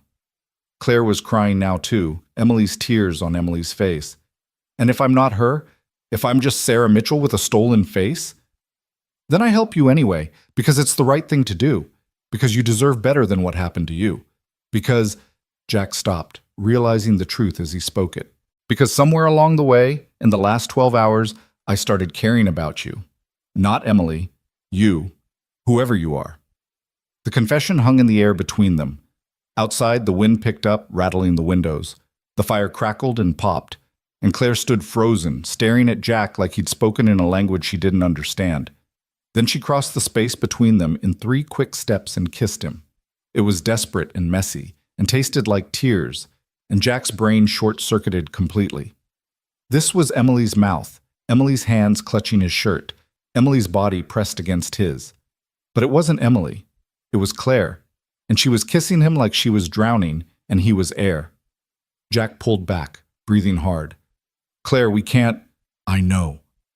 But she didn't let go of his shirt. "I know this is crazy. I know I'm probably trauma bonding or having some kind of psychological break. But when you said you cared about me, not Emily, something inside me broke open, and I needed to know what it felt like to be wanted for myself. Not as a copy or a replacement or a science experiment, just as me." Jack's hands had somehow found their way to her waist. He knew he should step back, should put distance between them, should be rational about this. But rationality had fled somewhere around the moment she'd kissed him. "This is a terrible idea," he said. "I know. We're both exhausted and traumatized and not thinking clearly. I know. And there are armed men hunting you, and federal agents hunting us, and your dead wife's sister is going to show up at dawn." Claire almost smiled. "I know." Jack looked at her, really looked at her, trying to see past Emily's features to whoever lived behind them. He saw fear and determination and exhaustion and something fragile that might have been hope. He saw a woman who'd survived hell and was still fighting. He saw someone worth protecting. And he saw Emily, of course. He would always see Emily. But maybe that was okay. Maybe it was possible to mourn his wife and care about the woman she'd become, or the woman who wore her face. Maybe the heart was big enough for both grief and new feelings. "We should get some sleep," he said finally. "Sarah will be here in a few hours, and we need to be ready." Claire nodded, but didn't move. "Will you stay with me? I don't want to be alone." It was a bad idea. Everything about this situation was a bad idea. But Jack found himself nodding anyway. "Yeah, I'll stay." They made a nest of blankets on the floor in front of the fire, safer than the bedrooms, where they'd be trapped if anyone came through the doors or windows. Jack lay down on one side, Claire on the other, a careful distance between them that felt both necessary and absurd given what had just happened. But as the fire burned down and exhaustion finally claimed them both, Claire shifted closer. And Jack didn't stop her when she curled against his side, her head on his shoulder, her breathing evening out into sleep. He lay awake watching the fire die to embers, one arm around the woman who wore his dead wife's face, waiting for dawn and answers and whatever came next. The rifle was within reach. The doors were locked. Outside, the forest held its secrets. And somewhere in the darkness, people were hunting them. People who'd killed once to keep their secrets and wouldn't hesitate to kill again. Jack held Claire a little tighter and tried not to think about all the ways this could end badly. Tried not to think about Maddie waking up to find him gone. Tried not to think about the kiss they'd shared, or what it meant, or how he was going to explain any of this if they survived. Instead, he thought about Emily, about their first kiss in the bed of his truck under Montana stars, about the day Maddie was born and how Emily had looked holding their daughter for the first time, about 1,000 small moments, breakfast conversations, and grocery store runs and lazy Sunday mornings that had made up a life. And he thought about the woman sleeping in his arms, who had Emily's face but different dreams, who might be his wife or might be a stranger, who carried mysteries in her reconstructed flesh and forgotten memories. "I'm going to keep you safe," he whispered to her sleeping form. "I promise." It was a promise he had no idea how to keep, but it was all he had to offer, protection and hope, and the stubborn refusal to let anyone else he cared about disappear into the darkness. The fire burned down to nothing. The night pressed close, and Jack Turner held tight to the impossible woman in his arms and waited for the dawn. Dawn came slowly to the mountains, bleeding gray light through the windows until Jack couldn't pretend to be asleep anymore. He'd been awake for the last hour, listening to Claire's breathing, feeling the weight of her against his shoulder, trying to memorize the moment before everything changed again. Because it would change. He could feel it coming like pressure before a storm. Claire stirred as the light strengthened, her eyes opening slowly. For just a second, she looked peaceful. Then awareness crashed back and her body went rigid. "It's okay," Jack said quietly. "Nothing happened. We're safe." She sat up, putting distance between them, and Jack tried not to feel the loss of her warmth. "What time is it?" "Almost 6. Sarah should be here soon." Jack stood and stretched, his back protesting from a night on the floor. He was too old for this. "I'm going to check the perimeter." He grabbed one of Michael's rifles and went outside into the cold morning. The world was still and white, untouched snow stretching in every direction. Their tire tracks from last night were the only disturbance, a clear trail leading straight to the lodge. Jack followed them with his eyes until they disappeared around a bend, and his stomach tightened. Anyone tracking them would find this place easily. He circled the lodge, looking for signs of intrusion, fresh footprints, disturbed snow, anything that suggested they weren't alone. But there was nothing except rabbit tracks and the occasional mark of a deer. The forest was silent in the way only winter forests could be, muffled and waiting. When he came back inside, Claire had found the kitchen and was attempting to make coffee with supplies that had been sitting in the cupboard for months. She looked up when he entered, and something passed between them, Acknowledgement of what had happened last night, the kiss they'd shared, the line they'd crossed. But neither of them mentioned it. "Anything?" she asked. "No, we're alone for now." Jack set the rifle by the door and accepted the mug of coffee she offered. It was weak and slightly stale, but hot. "How are you feeling?" "Like I'm waiting for the other shoe to drop." Claire leaned against the counter, hands wrapped around her own mug. She'd found a sweatshirt somewhere, probably one of Michael's, and it hung on her small frame. "Jack, about last night." The sound of an engine cut through the morning quiet. Jack moved to the window. A white SUV was making its way up the access road, moving carefully through the snow. He couldn't see the driver yet, but his hand moved instinctively toward the rifle. "Is it Sarah?" Claire asked, tension sharp in her voice. "I don't know. Stay back from the windows." The SUV pulled up beside Chen's sedan and stopped. For a long moment, nothing happened. Then the driver's door opened and a woman got out. Jack's breath caught. Sarah Brennan looked exactly like he remembered. Tall and angular where Emily had been softer, with the same dark hair but cut shorter, professional. She was wearing jeans and a heavy coat, and she looked around the clearing with the careful attention of someone expecting trouble. She was alone. That was something. Jack opened the door before she could knock. Sarah's eyes widened when she saw him, and then her gaze shifted past him to where Claire stood in the kitchen doorway. The coffee mug fell from Sarah's hands and shattered on the porch. "Oh my God," Sarah whispered. "They actually did it. They actually brought her back." Jack's blood ran cold. "What do you mean, brought her back? Sarah, what are you talking about?" But Sarah wasn't listening. She pushed past Jack and walked straight to Claire like she was in a trance. Claire backed up, fear flashing across her features, but Sarah kept coming until they were standing face to face. "Emily," Sarah's voice broke. "Jesus Christ, Emily, is that really you?" "I'm not. My name is Claire. I'm not Emily." "You have her scar." Sarah reached out and traced the line near Claire's lip with a shaking finger. "From when she fell off her bike when she was 7. I was there. I saw it happen." Her eyes filled with tears. "You have her hands. The way you hold your coffee cup, the way you tuck your hair behind your ear when you're nervous. Those are Emily's gestures, Emily's habits." Jack found his voice. "Sarah, talk to me. What do you know?" Sarah finally looked at him, and her expression was shattered. "Emily didn't die in that car accident, Jack. She was taken. They took her and they—" Her voice broke.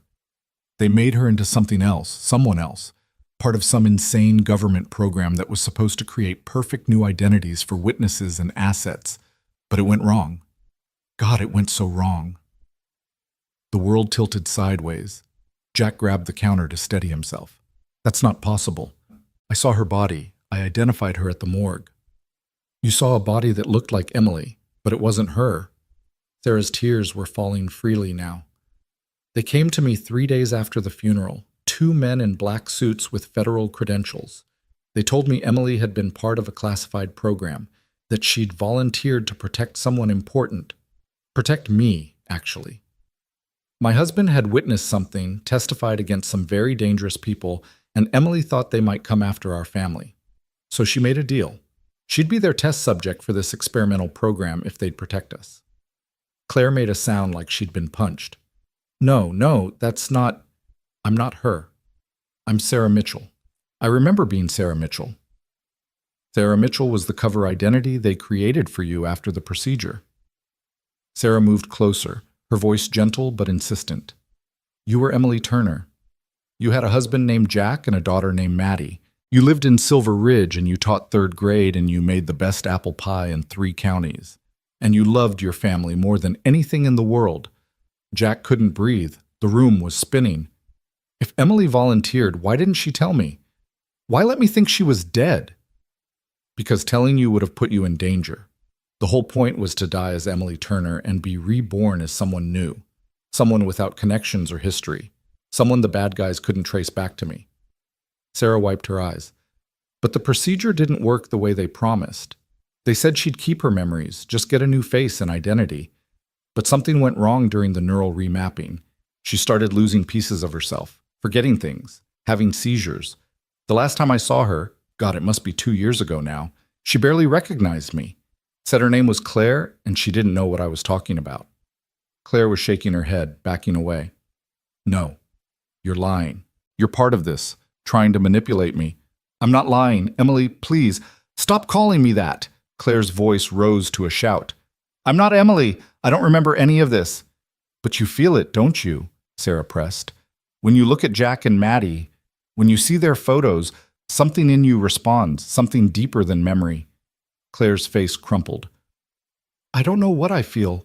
I don't know what's real anymore. Jack finally found his voice, though it came out rough. Sarah, if what you're saying is true, if this program existed and Emily was part of it, who was running it? Who would authorize something like this? I don't know all the details. The men who came to me, they worked for some division I'd never heard of. Deep black operations stuff. They said it was voluntary, said Emily would be protected, said it was the only way to keep us all safe. Sarah's hands clenched into fists. I should have said no, should have fought harder, but I was terrified for my kids, and Emily was so determined. She said she'd do whatever it took to protect family. That sounds like her, Jack whispered. Emily had always been fiercely protective, would walk through fire for the people she loved, but volunteering to have her identity erased, to forget her own daughter, would she really have done that? Yes, a voice in his head said quietly. If she thought it was the only way to keep Maddie safe, she would have done it in a heartbeat. There has to be records, Jack said. Files, documentation, something that proves what you're saying. If there are, they're buried deep. The program was shut down before Emily's procedure was complete. Something happened, I don't know what, but suddenly the whole operation went dark. The agent stopped contacting me. Emily disappeared into whatever facility they were keeping her in. Sarah looked at Claire with desperate hope. But if you're here, if you escaped, maybe it means they didn't destroy everything. Maybe there's still a way to bring you back. Bring me back to what? Claire's voice was hollow. Even if I am Emily, even if everything you're saying is true, I don't remember being her. I don't feel like her. How do you bring someone back when the person they were is gone? The question hung in the air like smoke. Jack wanted to have an answer, wanted to say something that would make this better. But what could he say? That he'd take her anyway, broken memories and all? That he'd help her rebuild a life from fragments? That he'd love the ghost of his wife and the stranger she'd become? Before anyone could speak, the sound of engines cut through the tension. Multiple vehicles this time, moving fast. Jack ran to the window.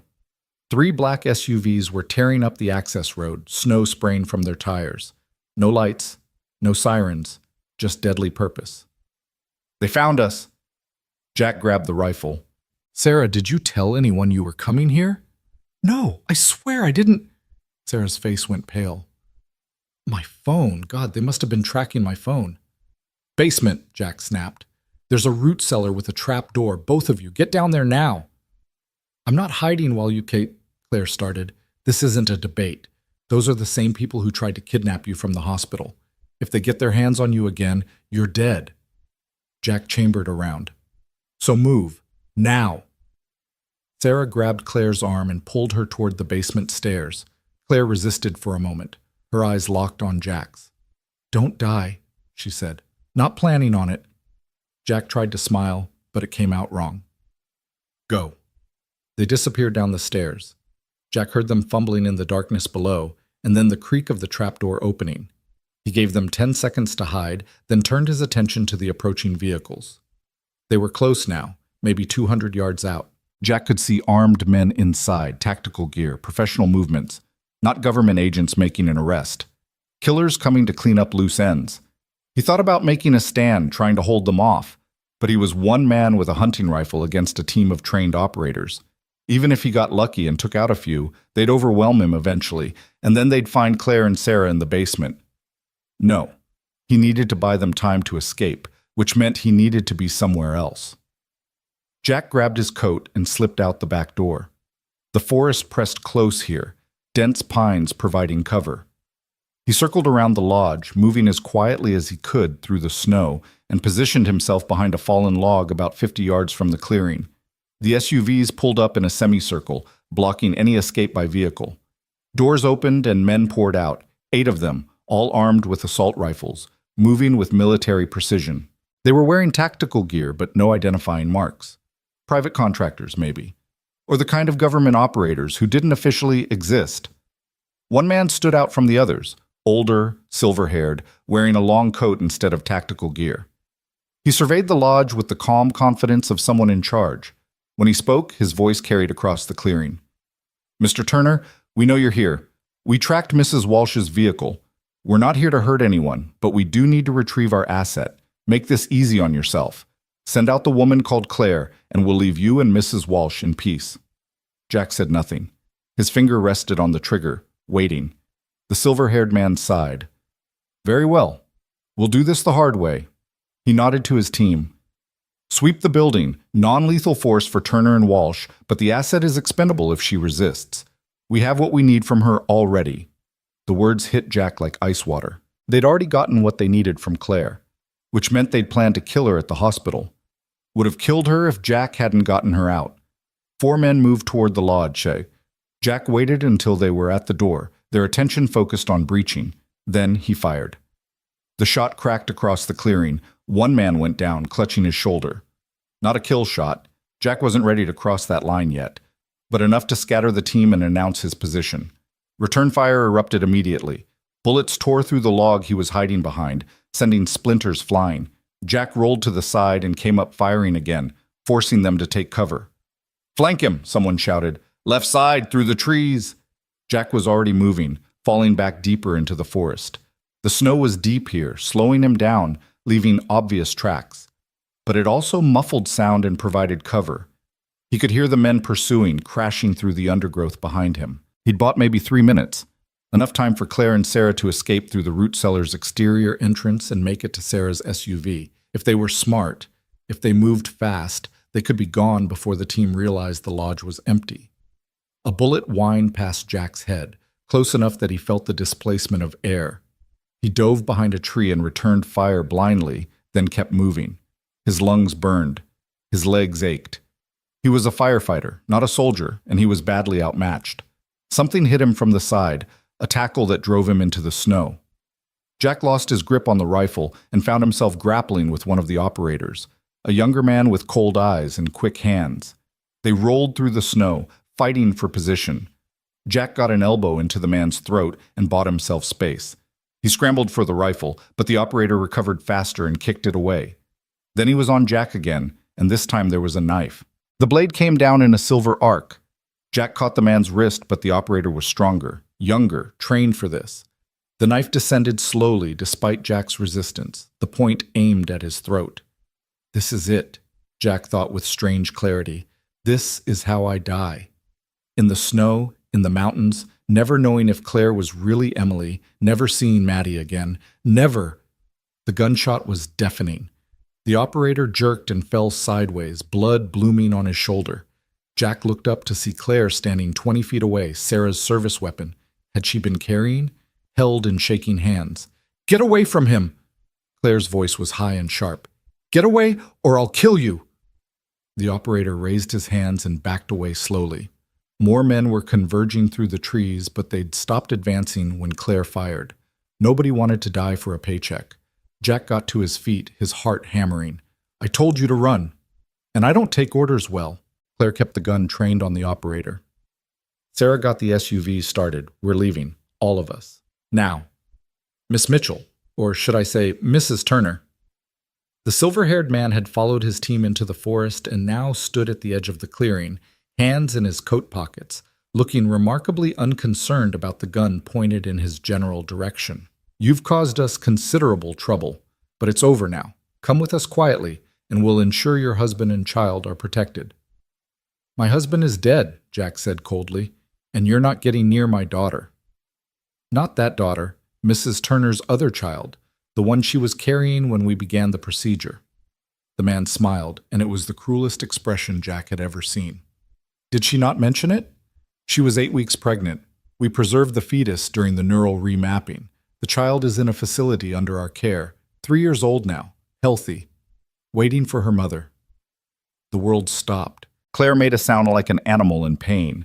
The gun wavered in her hands. Jack couldn't breathe, couldn't think past the roaring in his ears. Emily had been pregnant. They'd had another child, and he'd never known. And she was alive, and these monsters had her. You're lying, Claire whispered. I'm not. And you know it. Some part of you remembers, doesn't it? The morning sickness, the secret you were keeping, the joy you felt knowing you were going to be a mother again. The man took a step closer. We can take you to her. Let you hold your daughter. All you have to do is come with us. Finish what you started. Don't listen to him. Jack moved to Claire's side, his hand finding hers. He's manipulating you, even if there is a child.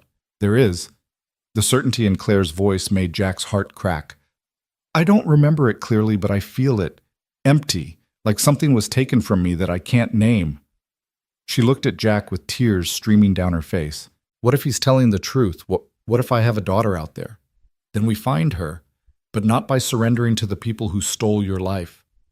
Jack squeezed her hand. Emily wouldn't give up, and neither will you.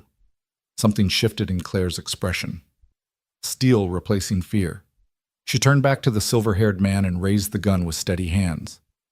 If I have a daughter, I'll find her myself. And when I do, I'm going to make you pay for every second you kept her from me. Her voice was cold and clear and absolutely certain. Back away. Now. Or I start shooting. The man studied her for a long moment.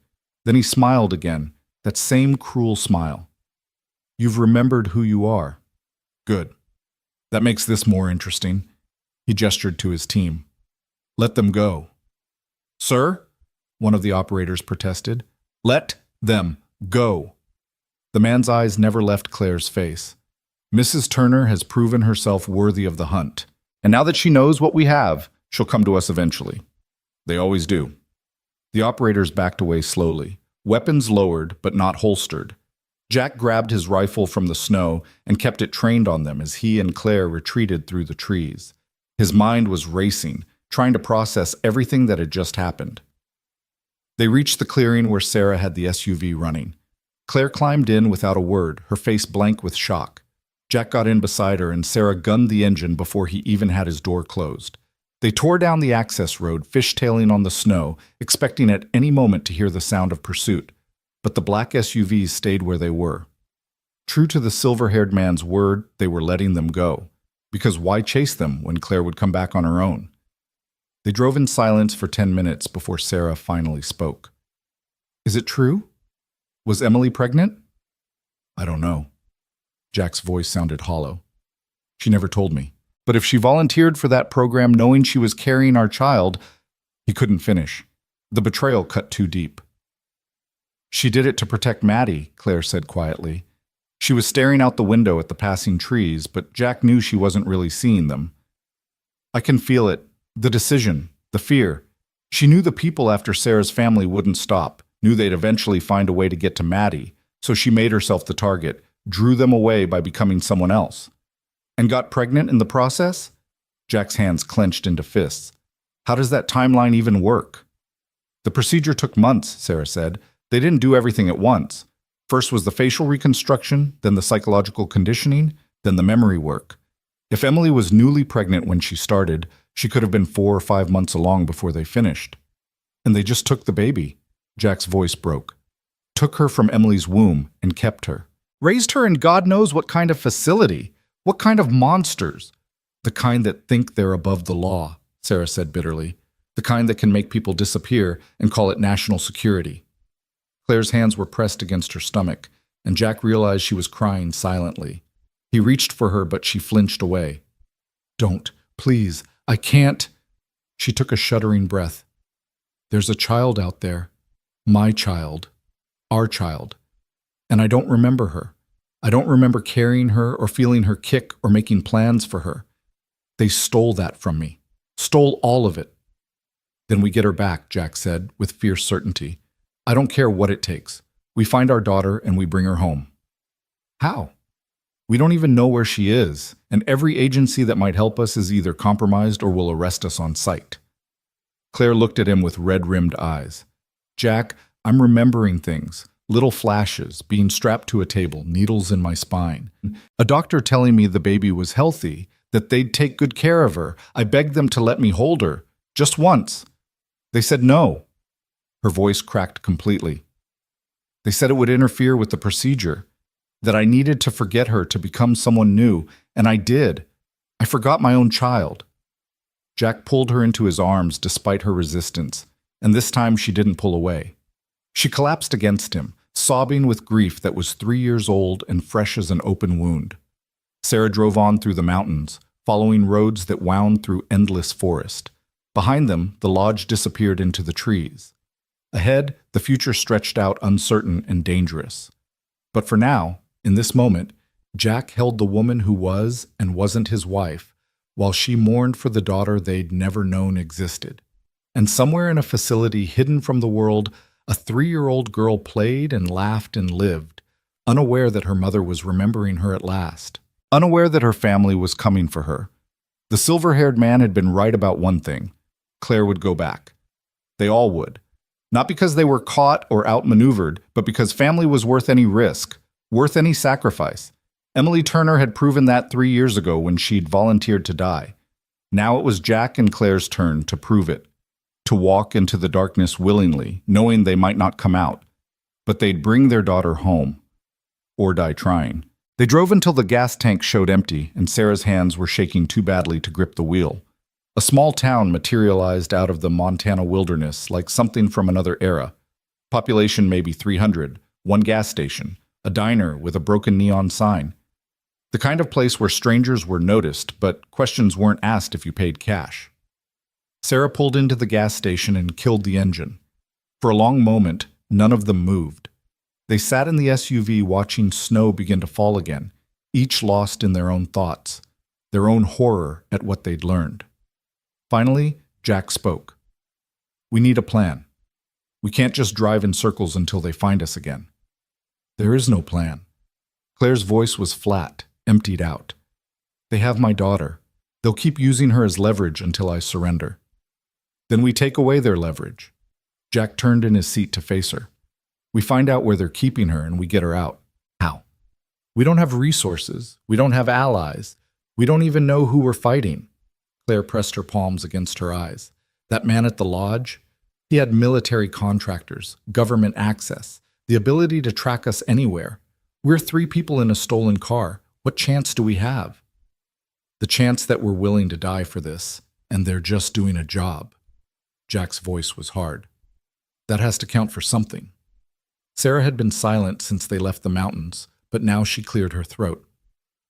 "There might be someone who can help. Before they shut down the program, Emily told me about a researcher, Dr. Rebecca Moss.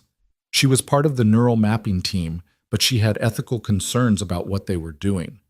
Emily said Dr. Moss was documenting everything, procedures, patient outcomes, locations, building a case to expose the whole operation. "And they didn't kill her?"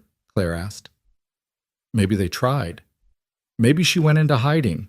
But if she's still alive, she'd have information. Names, facilities, records of what happened to you." Sarah pulled out her phone, hesitated. "I can try to find her, but the moment I search for her name, we're exposed again." Jack thought for a moment. "Do it. We're already exposed. They tracked you here. They know we're together. Hiding at this point is useless. We need intelligence more than we need stealth." Sarah nodded and began typing on her phone. Jack got out to pump gas, paying cash from the emergency fund he'd grabbed from the lodge. The attendant was a kid barely out of high school who didn't look up from his phone. Good. The less memorable they were, the better. When he got back in the SUV, Sarah had an address pulled up on her screen. "Rebecca Moss. There's a research scientist by that name living outside Missoula. Could be her, could be coincidence. But it's only 2 hours from here." "Then that's where we go." Jack met Claire's eyes in the rearview mirror. She looked devastated, but there was steel underneath the grief now. The same steel Emily had always had when it mattered most. "We find Dr. Moss. We get answers. And then we get our daughter." The drive to Missoula passed in tense silence. Claire had moved to the back seat and curled up against the window, her eyes closed but her breathing pattern wrong for sleep. Sarah kept checking the mirrors, jumping at every vehicle that appeared behind them. Jack rode shotgun with Michael's rifle across his lap, watching the landscape roll past and trying not to think about all the ways this could go wrong. They were betting everything on a scientist who might not be the right person, might not want to help, might already be dead. They were walking into another potential trap with no backup, and dwindling options. And somewhere in the background, Maddie was still with Carol Wade, probably terrified that her father had abandoned her the same way her mother had. The guilt was crushing, but Jack kept moving forward because stopping meant giving up, and he'd never learned how to do that. Dr. Rebecca Moss lived in a small house on the outskirts of Missoula, backed up against national forest land. The property was surrounded by a privacy fence topped with cameras, and Jack spotted at least 2 motion sensors before they even reached the gate. Someone who valued security. That was either very good or very bad. Sarah pulled up to the intercom and pressed the button. For a long moment, nothing happened. Then a woman's voice crackled through the speaker, sharp with suspicion. "Who are you and what do you want?" "Dr. Moss? My name is Sarah Walsh. My sister was Emily Turner. She was part of the Prometheus program." "Static? Then, that program doesn't exist." "Yes, it does. And you know it does because you documented everything they did, including what they did to my sister." Sarah's voice cracked. "Please, we need your help. Emily's here. She's alive, but she doesn't remember who she is. And they have her daughter." More silence. Jack could feel time stretching out, could imagine armed men converging on this location even now. Then the gate buzzed open. "Park in the garage. Quickly!" They pulled into a detached garage that was surprisingly spacious. The door rolled down behind them immediately, plunging them into darkness before fluorescent lights flickered on. A door at the back opened and a woman appeared, 50s, gray hair pulled back, wearing glasses and a cardigan that had seen better days. She looked like someone's grandmother, not someone who held secrets worth killing for. Until you saw her eyes. Those were the eyes of someone who'd seen terrible things and decided to fight back. "Inside. Now." Dr. Moss ushered them through the door into a house that was part home, part fortress. Jack saw reinforced doors, security monitors showing every angle of the property, and what looked like a panic room entrance in the hallway. "You were followed?" "We don't think so," Jack said, "but they've found us twice already." "Then you have maybe an hour before they find you again." Moss led them to a kitchen where a laptop sat open on the table, surrounded by stacks of files. Show me Emily." Claire stepped forward, and Moss's expression crumpled. "Oh, God. They actually completed it. I'd prayed they'd abandoned the neural remapping after the first failures, but they used her. They used Emily." "You know her?" Claire's voice was small. "I knew her 3 years ago. She came to the facility as a volunteer, desperate to protect her family from some threat I was never told about. She was so determined, so certain she was doing the right thing." Moss removed her glasses and wiped them with shaking hands. "I tried to talk her out of it. Showed her the failure rate, the patients who'd lost themselves completely. But she wouldn't listen. Said her daughter was worth any risk." Jack's chest felt tight. Both daughters. "She was pregnant." "I know. She told me in confidence, made me promise not to record it in her file. She was afraid if they knew about the pregnancy, they'd use the baby as leverage." Moss looked at him with profound sadness. "I'm sorry. I should have done more. Should have refused to participate. But I told myself I could protect her from the inside, could make sure the procedure went well. Instead, I watched her die by degrees. Watched Emily Turner disappear, and this broken shadow take her place." "I'm not broken." Claire's voice was stronger now. "I'm here. I'm fighting. That has to count for something." "It counts for everything." Moss moved to the laptop and began pulling up files. "You escaped from the Sacramento facility 4 months ago. Fire in the East Wing, security breach, 3 subjects unaccounted for. They found 2 of them within a week. But you disappeared. How?" "I don't remember clearly. Just running, stealing cars, moving constantly." Claire moved closer to look at the screen. "They kept me in a white room, fed me through a slot, took blood samples every day. Monitoring your neural patterns. The remapping process isn't stable. Memories resurface, old personality traits bleed through. They were probably trying to determine if you needed additional conditioning." Moss pulled up a schematic. "This is the Sacramento facility. It's where they keep failed subjects and anyone waiting for additional procedures. High security, but not impenetrable." Jack leaned over her shoulder. "That's where they'd keep the child?" Most likely. The Prometheus program had a secondary objective, creating next-generation subjects using genetic material from successful remappings. If Emily's child survived the extraction, she'd be kept there for observation and eventual conditioning. The clinical language made Jack's stomach turn.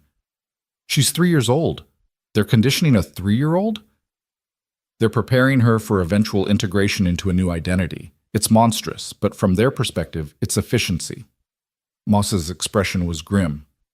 The program director, Dr. Marcus Vance, the silver-haired man you encountered, he believes that identity is just software that can be rewritten, that human consciousness is malleable. The children raised in the program from birth would be perfect blank slates. He's insane, Sarah whispered. He's a true believer, and he has powerful backers, military contractors, intelligence agencies, politicians who see the strategic value in being able to completely replace enemy assets or create deep cover operatives who believe their own legends. Moss pulled up more files. I've been documenting everything for 3 years, waiting for the right moment to expose this. But every journalist I contact ends up dead or discredited. Every law enforcement official I approach suddenly loses interest. Vance has protected this program with every resource at his disposal. Then we don't expose it, Jack said. We destroy it. We get Claire's daughter out and we burn that facility to the ground. Moss studied him. You understand that's a suicide mission? That facility has armed guards, multiple security checkpoints, fail-safes designed to prevent exactly what you're proposing? I don't care. And you? Moss looked at Claire. You don't remember your daughter, don't remember being a mother. Are you willing to die for a child you can't recall? Claire was quiet for a long moment. When she spoke, her voice was steady. I don't need to remember her to know she's mine. I can feel it. This emptiness inside me, like something vital was torn away. That's my daughter, my family. She looked at Jack. Our family. And I'm not letting them keep her. Something passed between them in that moment. Understanding, commitment, maybe even love. Not the love Jack had shared with Emily, but something new. Something forged in crisis and shared purpose. Moss nodded slowly. Then we'll need a plan. And we'll need help. I thought you said every contact you had was compromised, Sarah said. Every official contact. But there are people inside the program who've been waiting for someone brave or crazy enough to make a move. Technicians who keep the systems running. Guards who follow orders but hate what they're doing. A few researchers like me who stayed because leaving meant abandoning the subjects. Moss began typing rapidly. If I reach out to them, if I tell them someone's actually going to try to shut this down, some of them will help. Over the next 2 hours, Moss worked her network. Phone calls made on burner phones, encrypted messages sent through secure channels, favors called in from people Jack would never meet. Slowly, a plan took shape. Not a good plan. There was no such thing in this situation, but a plan with at least a slim chance of success. They'd need to get inside the facility, which meant someone had to surrender. Claire was the obvious choice, but Jack refused to use her as bait. Instead, he'd turn himself in, claim he'd kidnapped Claire, and was willing to trade information about her location for leniency. It was thin, but Vance wanted Claire badly enough that he might take the bait. Once inside, Jack would disable the security systems with help from Moss's contacts on the inside. Sarah would create a diversion at the main entrance, drawing guards away from the residential wing where the children were kept. And Claire, with Moss guiding her remotely, would infiltrate through a maintenance entrance and find their daughter. It won't work, Claire said flatly when Moss finished outlining the plan. There are too many variables, too many things that can go wrong. Yes, Moss agreed, but it's the best option we have. And every day we wait, Vance gets closer to finding you. Better to act now while we have the element of surprise. Jack looked at Claire. Your call. She's your daughter. If you're not ready, I'll never be ready, but I'm willing. Claire's hand found his and squeezed. We do this together, all the way to the end. They spent the rest of the day preparing. Moss provided equipment, wire cutters, lockpicks, communication devices, weapons for those who knew how to use them. She showed them blueprints until Jack could navigate the facility in his sleep. She drilled them on security procedures and guard rotations and exactly where the children's wing was located. And she showed Claire a photo. This is your daughter. Her designation in the system is Subject 47, but Emily called her Hope. She wanted her named Hope. The photo showed a small girl with dark curls in Jack's eyes, playing with blocks in a sterile white room. She looked healthy, well cared for, and completely alone. No other children, no toys except the blocks. Just a 3-year-old in a white room learning to be nobody. Claire stared at the photo for a long time. When she looked up, tears were streaming down her face. She has his smile. I don't remember her, but I know she has his smile. She does. Moss's voice was gentle. And if we succeed, you'll have the rest of your life to get to know her. As evening fell, they made their final preparations. Jack called Carol Wade from a burner phone and told her to take Maddie to Michael's place in Colorado, that he'd explain everything when this was over. Carol asked no questions, just promised to keep his daughter safe. It was the most anyone could ask. Sarah hugged Claire for a long time. I'm sorry for letting them take you, for not fighting harder to stop this. You did what you could. Claire pulled back. And now you're helping me finish it. That's what matters. At midnight, they left Moss's house in a van the researcher had acquired from somewhere. Jack drove with Claire beside him, Sarah in the back preparing the diversion materials, Moss monitoring communications and coordinating with her contacts inside. The Sacramento facility was 300 miles south. They'd arrive at dawn when shift changes created small windows of opportunity. Timing would be everything. They drove through the night, watching the landscape change from mountains to valley, from wilderness to sprawling suburbs. Jack kept his eyes on the road and tried not to think about all the ways this could end badly. Tried not to imagine Maddie growing up without parents, or Claire dying before she could hold her daughter, or that little girl spending her whole life in white rooms.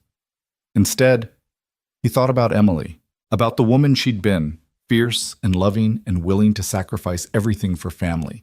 Claire was her in so many ways, even without the memories, the same determination, the same core of strength that wouldn't break no matter how hard they tried to break it. Jack, Claire's voice pulled him from his thoughts. If this goes wrong, if I don't make it out, promise me you'll get Hope. Promise me she won't grow up in that place. We're both making it out. Promise me. Jack looked at her, at Emily's face in the dashboard lights, at the woman who'd somehow become essential to him in just 3 days. I promise. But you're going to be there too. You're going to hold your daughter and watch her grow up and teach her all the things her mother would have wanted her to know. How can I teach her about a mother I don't remember being? Then you'll make new memories, build a new relationship. Parents and children do it every day, learning each other, figuring out how to fit together. Jack's hand found hers. You don't need Emily's memories to be Hope's mother. You just need to love her. And I know you already do. Claire was crying again, but she was smiling too. When this is over, if we survive, I want to try. To be a family. Not trying to recreate what you had with Emily, but something new. Something ours. I'd like that. Jack's voice was rough. More than you know. They drove on as dawn painted the sky in shades of pink and gold. The facility appeared on the horizon, a sprawling complex disguised as a research center, anonymous and unremarkable. Jack felt his pulse quicken. This was it, the point of no return. He pulled over 2 miles from the facility and got out. This was where they separated. Jack going in through the front as a prisoner, Claire and Sarah approaching from different angles, Moss staying mobile to coordinate. They stood in a circle for a moment, 4 people who'd been strangers days ago and were now betting everything on each other. Remember the plan, Moss said. Jack surrenders at 0600. That's when my contact on security will route your processing through the West Wing instead of the main holding cells. You'll have a 3-minute window to reach the utility corridor. Sarah, your diversion starts at 0615 exactly. Claire, you enter through the maintenance entrance at 0620. Any deviation, and the whole thing falls apart. They all nodded. Jack looked at Claire one more time, trying to memorize her face in case this was the last time he saw it. Don't die, she said, echoing her words from the lodge. Not planning on it. He tried to smile. See you on the other side. Then he was walking toward the facility alone, hands raised, ready to surrender to the people who'd destroyed his wife and stolen his daughter. Behind him, Claire and Sarah melted into the shadows to take up their positions. Ahead, armed guards spotted him and raised weapons. Jack kept walking, kept his hands up, kept breathing despite the fear trying to choke him. A guard's voice crackled through a loudspeaker. "Identify yourself and state your business." "My name is Jack Turner. I'm here to trade information about Claire Mitchell's location in exchange for leniency." That got their attention. Within minutes, he was surrounded by guards, searched, cuffed, and marched inside. The facility was exactly as Moss had described: clinical corridors, security checkpoints every 50 feet, the hum of ventilation systems. Jack counted doors and turns, orienting himself. They took him to a holding room and left him alone. Jack checked his watch. 6:03. Right on schedule. In 12 minutes, Sarah would start the diversion. In 17, Claire would be inside. The door opened. Dr. Marcus Vance walked in, immaculate in a gray suit, that cruel smile on his face. "Mr. Turner, how good of you to come to us. Though I'm disappointed you didn't bring Mrs. Turner with you. She's gone. Ran when she realized I was going to turn her in." Jack kept his voice steady. "But I know where she's headed. I can take you to her." "Can you? Or are you stalling while you try to mount some foolish rescue attempt?" Vance sat down across from Jack. "You're not clever enough to deceive me, Mr. Turner. You're a small-town firefighter playing hero. This is beyond your capabilities." "Maybe. But I'm the one who's seen Claire, Emily, whoever she is, and I'm the one who knows she's remembered something important, something about her time in the program." That got Vance's attention. "What has she remembered?" "Tell me about my daughter first, about Hope." Vance's smile widened. "Ah. So Mrs. Turner told you about the child. How touching. Yes, Hope is alive and well, a fascinating case study in early childhood conditioning. She's showing remarkable aptitude for the program." Jack's hands clenched into fists. "She's 3 years old. She should be playing with toys and learning to read, not being conditioned. She's the future. The first generation of true Prometheus subjects, raised from infancy to be whatever we need them to be." Vance leaned forward. "But I'm willing to make a trade. You give me Claire's location, and I'll let you see Hope before we wipe your memory and release you. You'll never remember any of this, but you'll have had one moment with your daughter." It was 6:14. 1 minute until Sarah's diversion. Jack needed to keep Vance talking. "How do I know you won't just kill me?" "Because you're not important enough to kill. You're a loose end, but a manageable one. We'll erase the last week from your memory, implant a few false recollections about Emily's death and Claire's disappearance, and send you home to your remaining daughter. You'll never know the difference." "And Claire?" "Will come home to us eventually. They always do. Maternal instinct is remarkably predictable." Vance checked his watch. "But I'm losing patience. Where is she?" An alarm began to wail. Vance's head snapped up. "What?" The lights went out. Emergency lighting kicked in, bathing everything in red. Vance lunged for the door, but Jack was faster. He drove his shoulder into the doctor's chest and sent him sprawling. His cuffed hands were awkward, but he managed to grab Vance's security card before guards burst into the room. "Lock down," someone was shouting. "Fire in the main entrance! All personnel to stations!" In the chaos, Jack slipped into the corridor. The utility access was 20 feet ahead, disguised as a janitor's closet. He reached it as gunfire erupted somewhere in the building, Sarah doing her part. The door was locked. Jack used Vance's card and it clicked open. He plunged into darkness, found the stairs, and began to descend. According to Moss, these maintenance corridors connected every part of the facility, including the children's wing. He ran through the darkness, counting turns, following Moss's instructions burned into his memory. Behind him, he could hear guards searching, shouting, getting closer. But he was committed now, all in. The corridor ended at another door. Jack used the card again and found himself in a residential hallway painted in cheerful yellows and blues, a horrible mockery of normalcy. Rooms lined both sides, each with a small window. Jack looked through windows as he ran, seeing children of various ages in various rooms, all alone, all playing quietly with minimal toys. His heart broke for every one of them. But he was looking for one specific child. Dark curls. Jack's eyes. 3 years old. He found her in the 7th room, Hope was sitting on a small bed holding a stuffed rabbit and singing to herself. The song made Jack's breath catch. You Are My Sunshine. Emily's song, the one she used to sing to Maddie every night. The door was locked. Jack fumbled with the card reader, his hands shaking. It beeped red. Wrong clearance level. He tried again, red again. No, no, no! Step away from the door. Jack turned to find 2 guards with weapons trained on him. He raised his hand slowly, the security card falling from his fingers. This was it. He'd failed. Failed Claire. Failed Hope. Failed Emily's sacrifice. Gunfire erupted from behind the guards. They went down, and Claire was there, Moss's pistol in her hands, her face set with fierce determination. The card won't work, Jack said. Wrong clearance level. Claire didn't hesitate. She shot the lock. The door swung open. Hope looked up, startled by the noise. She saw Claire, and her face lit up with the kind of recognition that defied logic. Mama? Her voice was small and uncertain. You came back? Claire's face crumpled. She dropped the gun and fell to her knees, arms open. Baby, oh God, baby, yes, Mama came back. Hope ran to her. The moment they collided, the moment Hope's small arms wrapped around Claire's neck, and Claire held her daughter for the first time in 3 years, something fundamental shifted in the universe.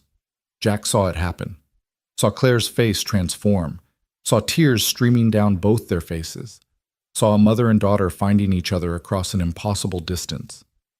We have to go, Jack said gently. Guards are coming. Claire stood with Hope in her arms, the little girl clinging to her like she'd never let go. They ran back the way Claire had come, through corridors that Moss directed them through via earpiece. Behind them, the facility was in chaos, alarms screaming, guards searching, Vance somewhere shouting orders. They burst out of the maintenance entrance to find Sarah waiting with the van running. Moss was in the driver's seat. Get in, they're right behind you. They piled in and Moss floored it. Bullets sparked off the van's armored panels. She'd thought of everything. And then they were on the access road, leaving the facility behind. Jack looked back to see guards pouring out of the building, vehicles starting up for pursuit. But then something extraordinary happened. Some of the guards stopped running, some lowered their weapons. Moss's contacts, making the choice to let them escape. It wouldn't stop Vance forever, but it gave them a chance. They drove for an hour before anyone spoke. Hope had fallen asleep in Claire's arms, exhausted from the adrenaline. Claire was crying silently, her face buried in her daughter's dark curls. We did it, Sarah finally whispered. We actually did it. We got her out, Moss corrected. But Vance won't stop. He'll hunt you until... Let him hunt. Claire's voice was fierce. I remember now. Not everything, but enough. I remember being Emily. I remember choosing this. And I remember that I'd do it again to protect my family. She looked at Jack. Our family. Jack reached over and took her free hand. Where do we go from here? Anywhere but here, Moss said. I have safe houses, contacts in Canada who can provide new identities, real ones, not programmed. You'll have to disappear for a while. Maybe forever. Maddie, Jack said suddenly. I need to get Maddie. I'll arrange it. She can meet you at the Canadian border. Moss glanced in the rearview mirror. You understand you're giving up your old lives completely? Jack, you'll never be a firefighter in Silver Ridge again. Sarah, you'll have to leave your family. Claire, Emily, you'll never fully recover what you lost. I know. Claire looked at Hope sleeping peacefully, then at Jack. But we'll build something new, something they can't touch. The next weeks were a blur of motion and paranoia. They crossed into Canada using passports Moss provided. Michael brought Maddie to meet them at a cabin in British Columbia, and Jack watched his 2 daughters meet for the first time in 3 years. Maddie had stared at Hope with wonder, then at Claire with confusion, then burst into tears and hugged them both. Sarah stayed long enough to see them settled, then disappeared to protect her own family from retribution. Moss vanished into her network of whistleblowers and activists still fighting to expose the Prometheus program from the shadows. And Jack, Claire, Hope, and Maddie began the slow process of becoming a family. It wasn't easy. Claire's memories continued to resurface in fragments. Moments with baby Maddie, her wedding day, lazy Sunday mornings with Jack. But they were incomplete. like watching a movie with missing scenes. She grieved for what she'd lost while trying to build something new. Hope had nightmares at first, waking up screaming about white rooms and doctors. But with time and patience and love, she learned to be a child instead of a subject. She learned to laugh and play and trust that her mother wouldn't disappear again. Maddie struggled with having a mother who looked like Emily but wasn't quite Emily, a father who'd lied to protect her, a sister she'd never known existed. But she was resilient, and she wanted her family back badly enough to accept the complicated reality of it. And Jack learned to love Claire for who she was now, not just for the ghost of Emily she carried. Learned that sometimes second chances came in unexpected forms. Learned that family wasn't about perfect memories or uncomplicated histories, but about choosing each other every day despite the damage and trauma and impossible circumstances. 6 months after the rescue, they were living in a small town on Vancouver Island under new names. Jack worked construction. Claire taught at a local elementary school. Her love of children had survived the neural remapping. Maddie was excelling in her new school, and Hope was learning to be a regular 3-year-old, messy and loud and wonderfully alive. One evening, as the sun set over the Pacific, Jack found Claire sitting on their porch watching the girls play in the yard. She'd been crying. He could see the tear tracks, but she was smiling too. "You okay?" he asked, sitting beside her. "I am. For the first time in 3 years, I actually am." She leaned against him. "I remembered something today. Our wedding. Just flashes. My dress, your face when I walked down the aisle, the way you held me during our first dance. It hurt remembering, but it also felt like finding a piece of myself I thought was gone forever. You're healing, slowly, but you are. We're all healing." Claire watched Hope chase Maddie through the grass, their laughter carrying on the wind. Building something new from the broken pieces. It's not what either of us expected our lives to be. "No, but I wouldn't change it." Jack took her hand. "Not if it means losing this, losing you and Hope, and having our family whole again. Even though I'm not really Emily, you're exactly who you need to be. Emily made sure of that when she chose to become you." Jack kissed her temple. "She loved us enough to sacrifice everything, and you love us enough to stay and fight for this family every day. That's more than enough." Claire turned and kissed him properly, and it felt like a promise, like a new beginning, like proof that sometimes love survived even when everything else was torn apart and rebuilt. Maddie called them for dinner. Hope ran up and grabbed Claire's hand, chattering about something wonderful and ordinary. And as they went inside together, this pieced-together, battle-scarred, absolutely perfect family, Jack felt something he hadn't felt since Emily died. He felt home. The Prometheus program would continue its hunt. Vance would never stop looking. They'd always be running, always be watching over their shoulders. But for now, in this moment, they were together. They were safe. They were a family. And that was its own kind of miracle. Outside, the sun set over the ocean, painting the sky in brilliant colors. Tomorrow would bring new challenges, new fears, new reasons to fight. But tonight, the Turner family, whatever name they wore now, would have dinner together, would laugh and talk and hold each other close, would prove that even when the powerful tried to erase you, even when they stole your face and your memories and your very identity, love found a way to survive. Because love wasn't stored in memories or faces or names. It lived in the choices you made, the people you protected, the life you built from ashes. Emily Turner had known that when she volunteered to become someone else. Claire had proven it when she fought her way back to her daughter. And Jack demonstrated it every day when he chose to love the woman she'd become.